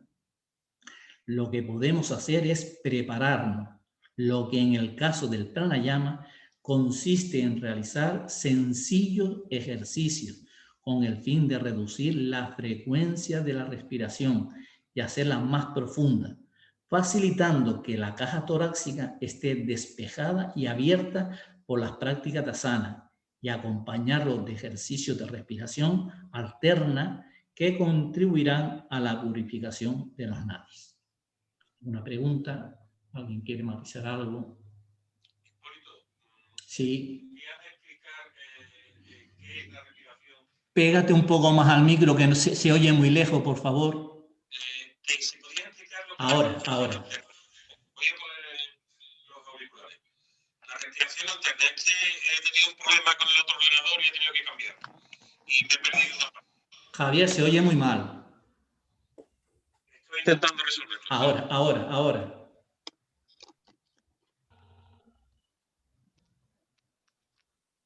¿Me oye bien ahora? Ahora, perfecto. He puesto los auriculares. Perdonad, sí. Es que se me ha ido la conexión antes, el Zoom no me funcionaba y he tenido que cambiar de ordenador. Entonces he perdido una parte de la clase y lo que quería preguntar concretamente ahora sería ¿qué es la respiración alterna? Que no lo he entendido. La respiración alterna, por lo que he entendido yo y la que practicamos, es la inspiración, la alternamos, inspiramos, expiramos, paramos, soltamos, volvemos a coger, paramos, llenamos nuestro cuerpo. Es ese circuito permanente de entrar y salir el aire por nuestros pulmones. Sí, entrar y salir el aire reteniendo entre inspiración y expiración. Efectivamente. A mí siempre me enseñaron que cuando inspiras, luego tienes que tener unos segundos si estás haciendo una respiración completa, con el cuerpo lleno de oxígeno, llamémoslo así. Suelta y vuelvas a tener otra parada, digamos, otra suspensión. Vuelves a coger. Lo que sí recomiendan, a mí también me enseñaron, siempre estoy hablando, hay diferentes maestros y diferentes formas de enseñar. Empezábamos con una práctica de contar, intentar que la inspiración fuera la mitad de la expiración, es decir, que la expiración fuera más profunda, más larga que en la inspiración. Y por ejemplo, nos acostumbraban al principio, inspira en 4, cogíamos aire, 1, 2, 3, 4, parábamos un poco y soltábamos en 8. Al principio es muy difícil. Yo recuerdo que no llegaba a 8, llegaba a 6. Paro. Vuelvo otra vez a coger aire en 4. 1, 2, 3, 4. Cuento mentalmente. 2 segundos. Vuelvo a soltar en 6. 1, 2, 3, 4. Y vuelvo a parar. A medida que vas practicando, notaba yo como después ya expiraba en 7, expiraba en 8 y al final pues entraba en 3, captaba el aire en 4 y soltaba a veces hasta en 10 y en 12 segundos iba soltando el oxígeno que tienes en el cuerpo. Yo quería decir algo también. Claro. La respiración alterna es un tipo de pranayama que hay en yoga, que en sánscrito se llama anuloma viloma. Y es un tipo de respiración en donde se utilizan pues, los dos orificios. Se tapa primero uno, después otro, y a eso se refiere cuando dice respiración alterna. Al principio, con principiantes, se hace sin retenciones. Es decir, se inspira por una fosa nasal y luego se expira o se exhala por la otra. Y cuando ya vas avanzando, pues se hacen retenciones. En cuanto a lo que comentaba Hipólito, de hacer la inhalación más larga que la exhalación, se puede hacer también al revés. Eso depende del objetivo que tengamos. Si la inhalación la hacemos más larga, es para tomar energía. Nos llenamos de energía. Si el objetivo es relajar, entonces hacemos la exhalación más larga que la inhalación. Perfecto, gracias ¿Ok? por la aclaración, Isabel, muy bien. Nada, vosotros. Muchas gracias, Me Isabel. gustaría comentar algo. Sí, José. Sí. Isabel, esa respiración, la de los dedos, Sí. yo hace años que lo sabía y la practiqué, pero me aconsejaron que eso, si no está bien hecho y dirigido, puede ser peligroso, porque ahí se puede llegar a... Se dice que hay un momento que cae una gota de arriba, o sea que no conviene hacerla al tuntum, la respiración alterna. ¿Sabes Bueno, a qué me refiero, no? bueno, yo no la tengo entendida como peligrosa. Sí es cierto que con principiantes se inicia sin retenciones, sino directamente inhalando por un orificio, exhalando por el otro. Y con tiempos. Entonces, al principio se hace a lo mejor a 3 tiempos. Entonces, inhalas en 3, exhalas en 6. Son tiempos muy cortos. Y poco a poco vas avanzando, vas aumentando los tiempos y vas introduciendo retenciones. Por supuesto, no empiezas directamente con 5 tiempos ni con retenciones. Eso no se aconseja, porque tampoco físicamente vas a sufrir. No, y como hemos dicho antes, el yoga es todo lo contrario, ¿no? Es respetarte, respetar tu cuerpo. Entonces se empieza de forma muy, muy suave y se va avanzando. Y haciéndolo de esa forma no hay ningún peligro.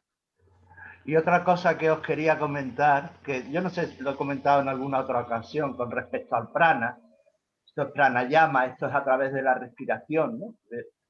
Pero el prana realmente, de donde proviene todo el prana es del logos solar, que es el que da vida a todo el sistema solar y a todos los planetas y donde vienen todos los... Y entonces hay una práctica que es el sun gazing, mirar al sol, donde dice que hay que hacerlo pues a la puesta o a la salida, porque si no después los ultravioletas pueden dañarte, ¿no?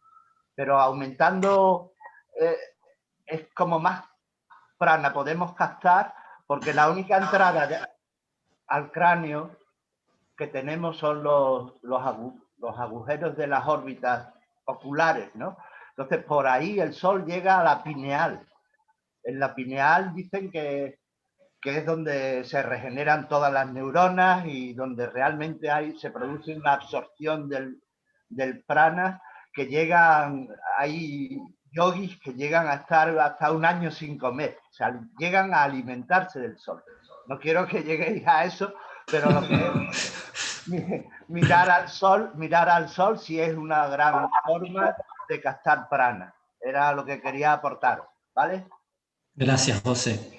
Yo había oído ese comentario también, José, que tú acabas de exponer de mirar al sol.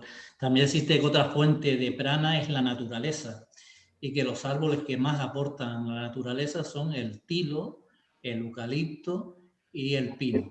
Son los 3 árboles que, según he leído en varios sitios, pues aportan más prana. Tilo, eucalipto y pino. Es decir, que ponerse de vez en cuando debajo de un árbol, eso, hay un aporte especial de prana. ¿Alguien más? Sí, yo. Sí, Isabel, quería preguntar porque veo que está dando su opinión como del tema de la respiración, ¿no? Cuando habla de los ejercicios más sutiles de retención, ¿no? ¿A qué ejercicio se está refiriendo? Los ejercicios de pranayama todos tienen retenciones. Entonces, siempre cuando se empieza, y yo entiendo eso, cuando se empieza se tiene que hacer de una forma muy sutil, tal y como he dicho antes. No podemos empezar directamente haciendo una retención de 1 minuto, ni de 1 minuto y medio. Ya llegarás, o no. Es que... No, lo que te pregunto. Sí. No, sigue, perdona. En el yoga tenemos que soltar esos objetivos o esas metas que nos autoimponemos. No consiste en eso. Y como he dicho antes, es primordial el respetar nuestro cuerpo. Si llegamos bien y si no, bien. Y ya está. Entonces, en el yoga los pranayamas son muy importantes porque La respiración está directamente conectada con la mente. Entonces, digamos que para controlar la mente, antes debes de calmar y controlar tu respiración. De hecho, un buen yogi no se determina por ser súper flexible y hacer asanas perfectos. Un buen yogi se determina por su ritmo de respiración. Y de ahí la importancia de los pranayamas. Ya, pero mi pregunta se basaba que las retenciones desde el principio, yo creo que a mí me sale la retención, yo no, al revés, estoy empezando, ¿no? Pues desde el principio a mí me sale retener, no me sale respirar sin hacer retención. Por eso cuando estoy escuchando que las retenciones no, que a mí me sale respirar y parar después de la expiración, volver a expirar y parar después de la expiración. Entonces, verá, cada persona es... Eso te lo estoy preguntando porque digo, no sé si se refiere a eso o se refiere a otro tipo ya más sutil, más no sé, a otra cosa. No, cada persona, también es cierto que cada persona es un mundo. Igual tú empiezas haciendo retenciones y te va muy bien, pero la gran mayoría de las personas pues necesitan hacerlo de una forma más suave, ¿no? Ir aumentando esas retenciones o esos tiempos en las respiraciones pues de forma gradual, no empezar de forma directa con eso. En yoga se hacen retenciones de bastante tiempo. Ahora bien, si hay alguien que puede hacer una retención desde el principio de 1 minuto, maravilloso. Pero si hay alguien que no puede, maravilloso. Es como dice Isabel, cada maestrillo tiene su librillo. Exacto. Yo, por ejemplo, cuando exponía la respiración alterna que decía Isabel de los dedos en la nariz, me la enseñaron posteriormente a la respiración. Primero hay un proceso de respirar, coger, soltar, y cuando ya estamos un poco preparados, efectivamente, como decía Isabel, empezamos con la respiración alterna en la nariz. Pero cada maestrillo tiene su librillo y, como dice también Isabel, no hay que luchar con nuestro cuerpo, poco a poco que iremos aprendiendo. Gracias. A propósito de eso de cada maestrillo tiene su librillo. Agradecería Hipólito, Luis Hipólito o cualquiera de los chicos si me pueden recomendar algún libro que hable de los chakras y los nadis, así como más completo. Yo he leído, pero me parece que no en profundidad. A Isabel, si me puede recomendar un libro, porque no sé muy poquito de pranayama y de asana y de todo eso, se los agradecería mucho. Bueno, yo os puedo recomendar los libros escritos por Swami Sivananda, que es la escuela que yo sigo. En Madrid, pues tenemos una escuela de Swami Sivananda y directamente entras en su web y ahí puedes encontrar libros escritos por él y seguro que vas a encontrar cosas que te interesan. Repítele el nombre, Isabel, por si quieren tomarlo, escribirlo. Swami Sivananda. Gracias. De la escuela de yoga de Swami Sivananda. Yo ahora lo pongo en el chat. Perfecto. Gracias, Isabel, por tu aportación. ¿Alguna pregunta más? Gracias a vosotros. A ti. Seguimos otro poquito. Calmar la mente. Debemos considerar estas prácticas como una ayuda para calmar la mente y no como un fin en sí. Practicar pranayama para despertar nuevas energías es lo que se hace en Hatha Yoga, pero no en Raja Yoga. Para Patanjali, lo que cuenta es la preparación de la mente para practicar la atención, la concentración, la contemplación y la meditación profunda. Una respiración rápida e irregular siempre va unida a agitación mental, porque la respiración es uno de los movimientos del prana y las irregularidades en los movimientos de este afectan indirectamente a la mente. Y Patanjali incluye el pranayama en las etapas del yoga para eliminar dichas irregularidades. Vuelvo un poco hacia arriba. Para Patanjali, lo que cuenta es la preparación de la mente para practicar la atención, la concentración, La contemplación y la meditación profunda son pasos progresivos. Atención, concentración, contemplación. Ya se dará en este libro más adelante y lo explicará Emilio. La contemplación y la meditación profunda. Una respiración rápida e irregular siempre va unida a agitación mental, porque la respiración es uno de los movimientos del prana y las irregularidades en los movimientos de este afectan indirectamente a la mente. Y Patanjali incluye el pranayama en las etapas del yoga para eliminar dichas irregularidades. Como muestra los aforismos 103 y 104 de los Yoga Sutras, con la práctica de pranayama, desaparece lo que oculta la luz y la mente se hace apta para la concentración. ¿Alguna pregunta? ¿Hemos terminado eso? Seguimos. Yo sí quiero... Sí, Luisa. Perdón. Sí. No, más que una pregunta, sí, es una pregunta, porque yo había asociado siempre, por aquello del pranayama, que prana solo era respiración. Y parece que no, ¿no? Prana es la energía. Prana es la energía. Que lo vimos anteriormente, después puede verlo en la página 108, Fohat, Prana y Kundalini.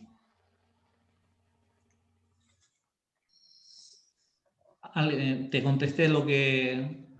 Sí, pero esa energía nosotros la tomamos a través de la respiración. De la respiración, ¿no? Efectivamente. Por eso para nosotros el prana es la respiración, ¿no? No, la luz también aporta prana y lo como decía antes Hipólito, la naturaleza también nos aporta prana. Y sobre todo el sol. La respiración y la luz del sol.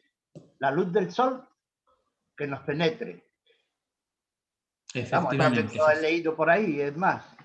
Yo también lo leí, José, ratifico lo que tú dices. Otra cosa, sí, Naira. También me han recomendado personas que saben mucho más que yo de esto, que procure tomar todos los días un mínimo de media hora de sol.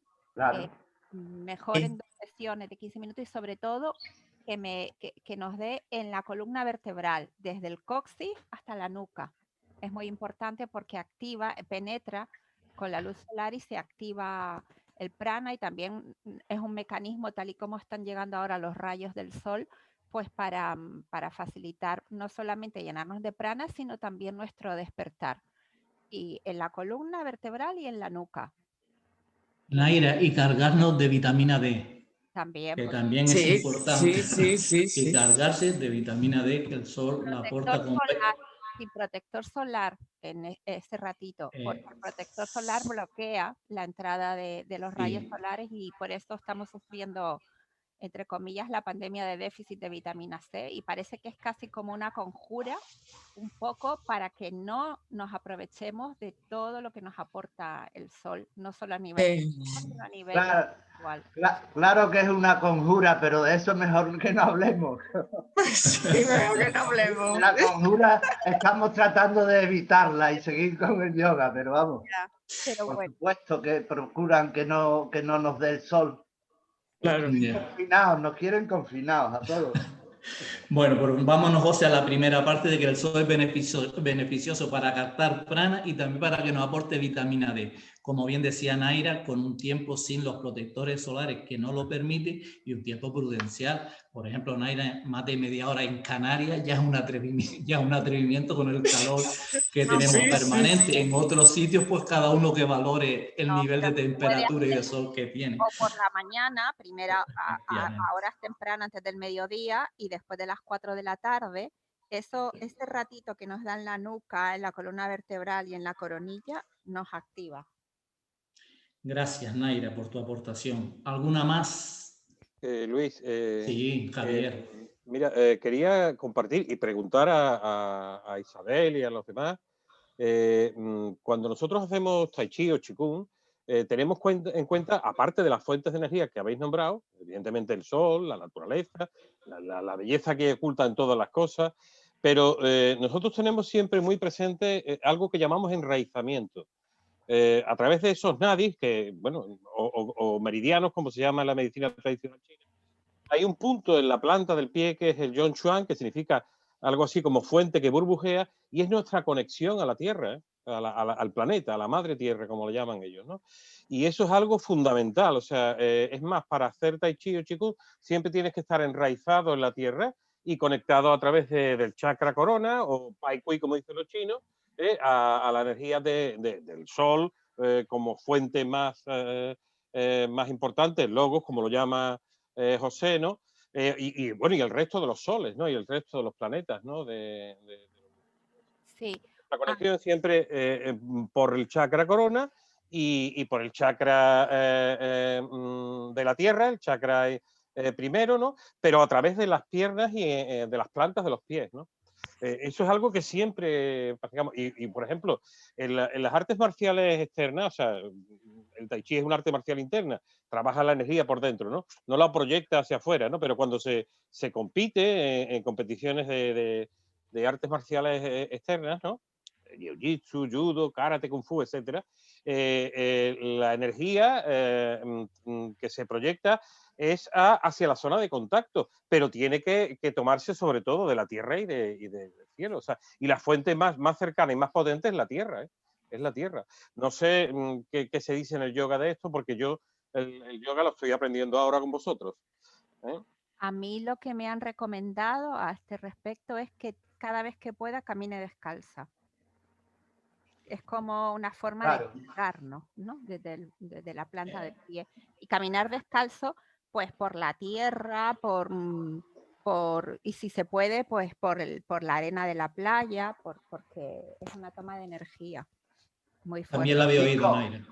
Francisco, José. si quieres aprender yoga, mira el que tienes a tu espalda, el gato que tienes ahí está en una perfecta hazaña. Ya lo veo. Exactamente, un maestro de yoga. Ahí tienes un maestro. Pero además me está ronroneando y entonces me tiene, vamos, que mira, tú sabes me tiene que súper relajado. El ronroneo de los gatos equilibra todas las frecuencias nerviosas y espirituales. Claro. Totalmente. Es más, los egipcios decían que la diosa Bastet, que era la diosa con cabeza de gato, y los gatos en sí, ¿no? Eran los protectores espirituales de los hogares y de las casas y de los templos. Exactamente. Es que igual que los perros son los protectores físicos, ¿no? A nivel del plano físico. Exacto. El gato transmuta las energías negativas de la casa y de los dueños.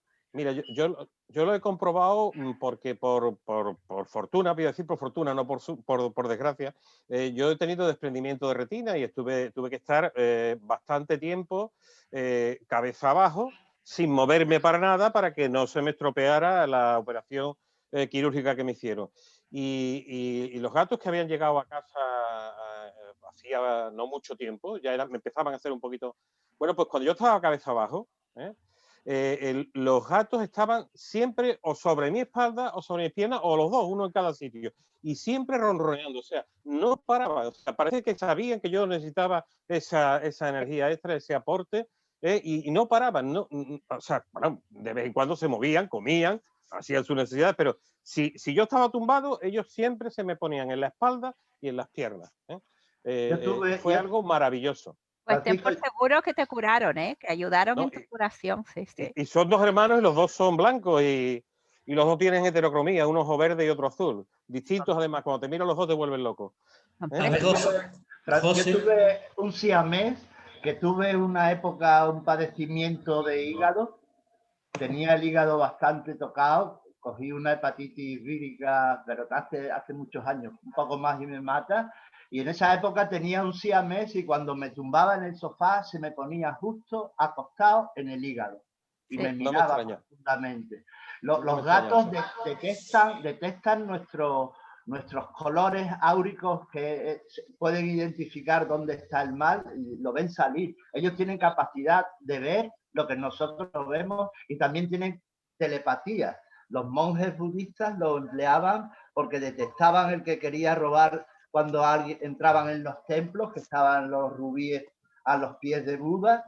Había 7 siameses vigilando y solamente con que pensaran en robar, se iban hacia la persona.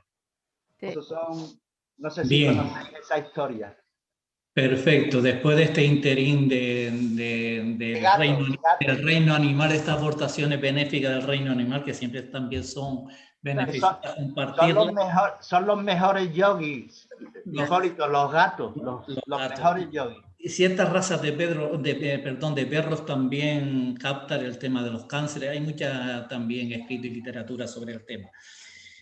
Nos quedan 10 minutos y vamos a terminar, si es posible, lo que es Pratyahara, y ya el resto se lo dejamos a Emilio, el cual le decía al principio que me ha prometido que las próximas clases ya está él presente porque ha reajustado su calendario y el de hoy no podía, pero ya lo tiene los días que hasta final de esta sesión, hasta el mes de junio, tenemos el compromiso que es Emilio el que la va a dar.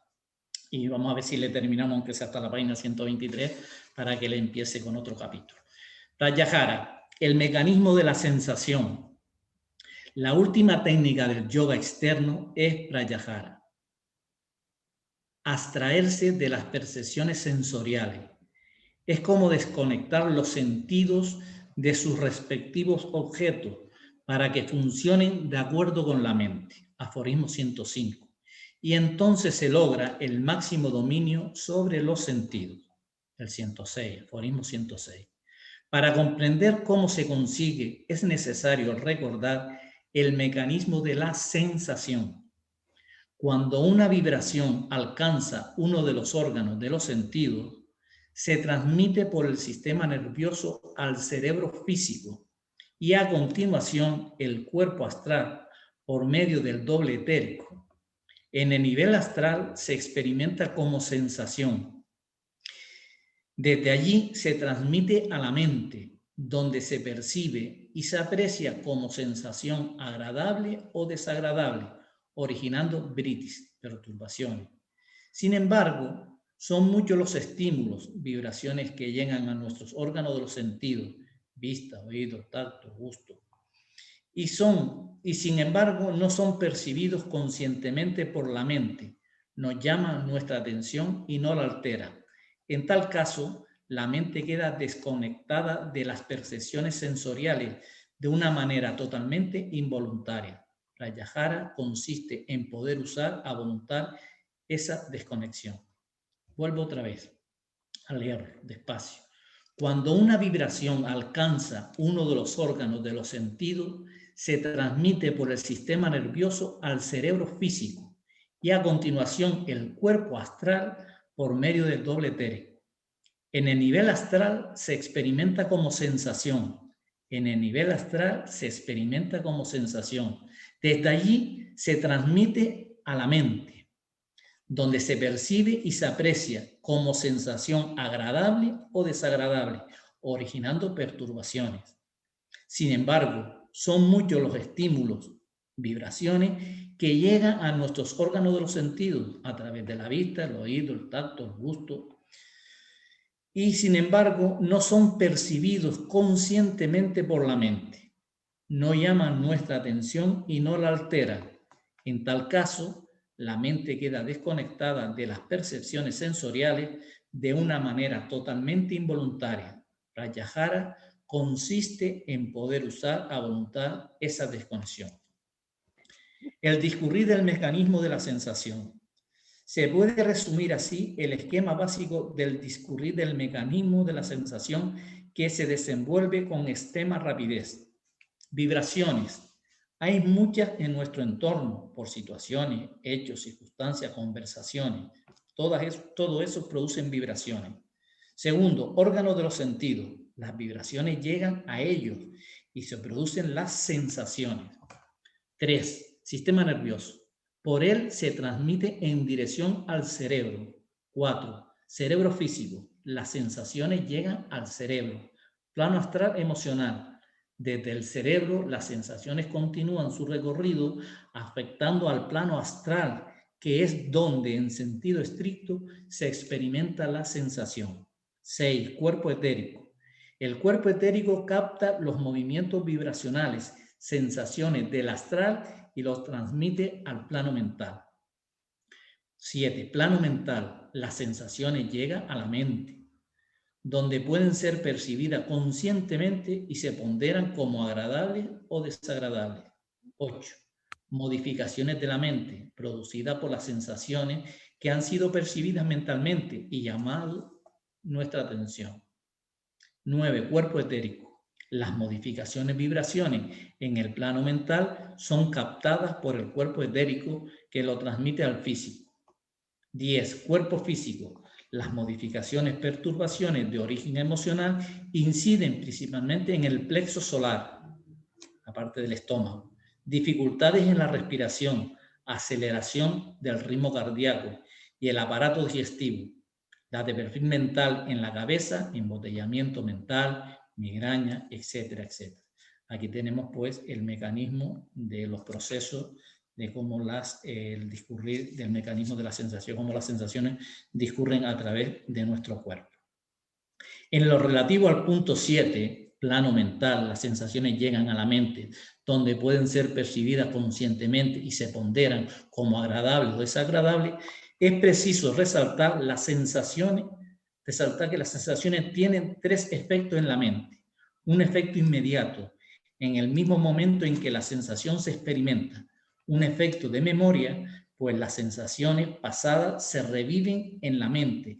Y un efecto de anticipación, ya que la mente está poblada de deseos de repetir las sensaciones agradables y evitar las sensaciones desagradables.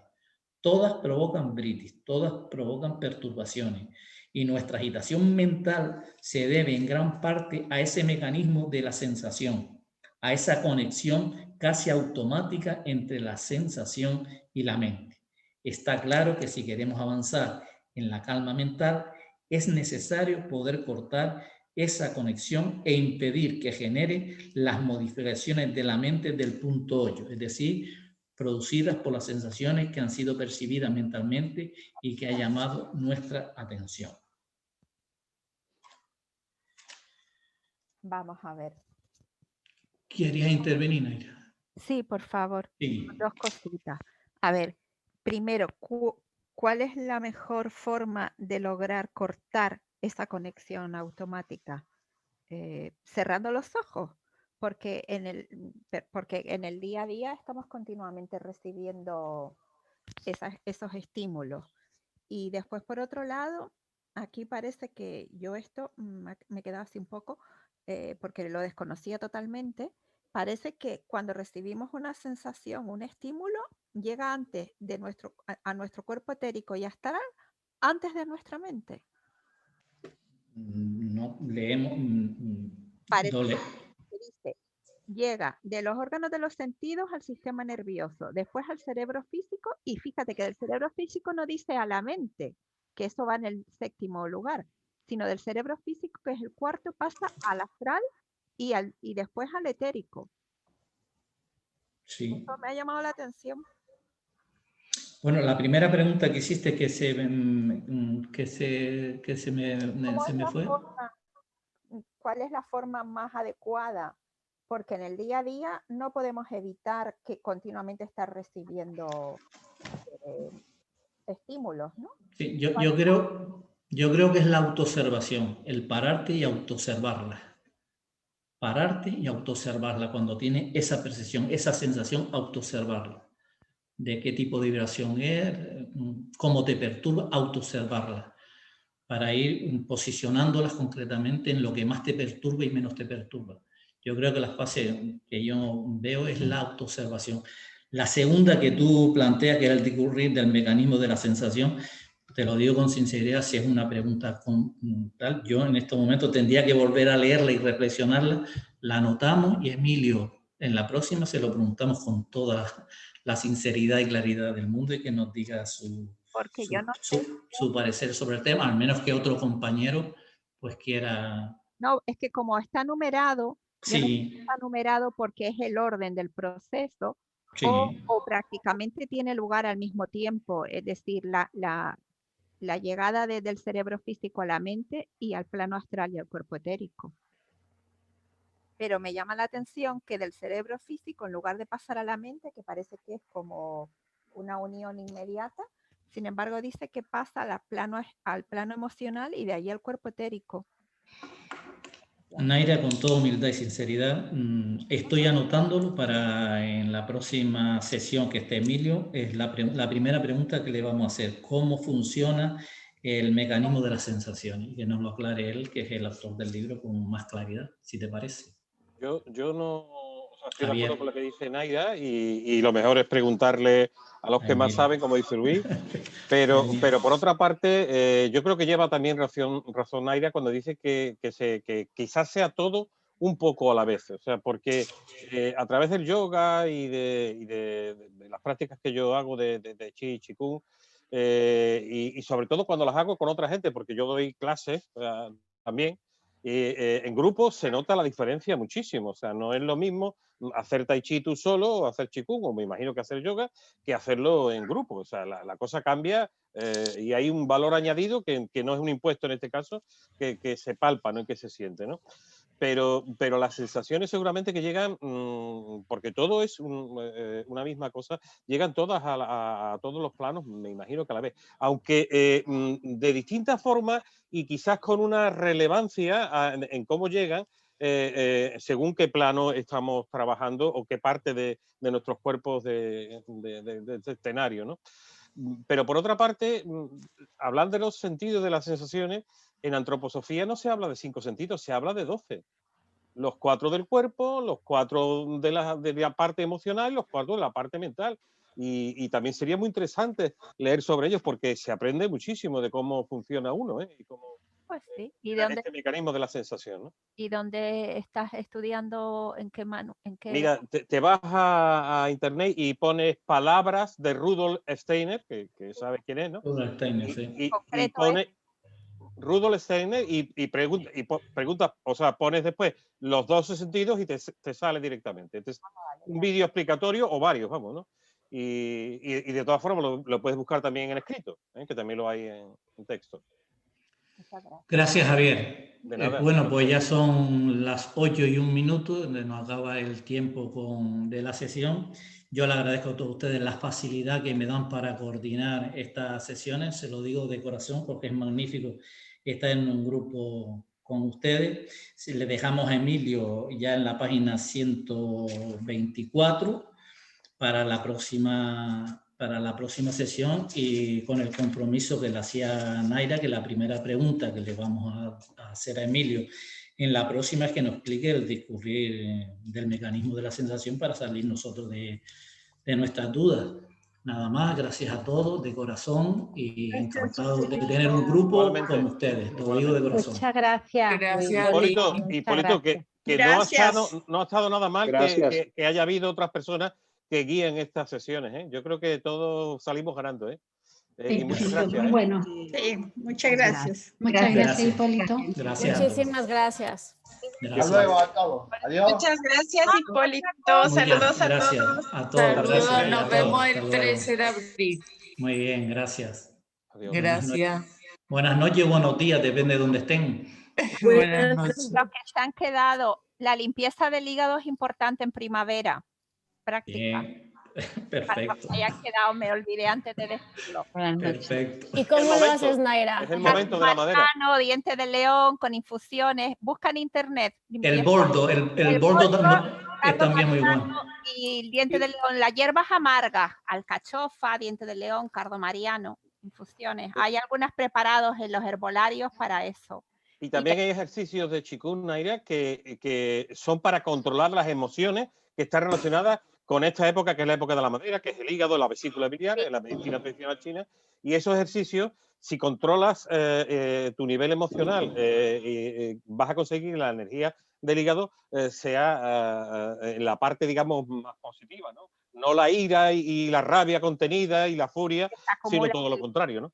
Todo lo contrario, que es lo que nos conviene. Pero que en esta época de primavera es la adecuada ahora. Esta época es la época de la madera, en la medicina tradicional china. Es la estación en la que el hígado y la vesícula están más fuertes. Y un gato siamés, Andrea, un gato siamés. Muy bien. Seguiremos las recomendaciones de todos. Vale. Un abrazo. Muchas gracias. Hasta la próxima sesión, que Kiko ahora mismo. Buenas Que os vaya noches. bien, Hasta luego. Buenas Adiós. Que noches. os vaya Adiós. bonito, como dicen Hasta allí en luego. Canarias, Luis. Que os vaya Vale, bonito. gracias. Naira, Gracias. Adiós. Adiós. Claro. Adiós.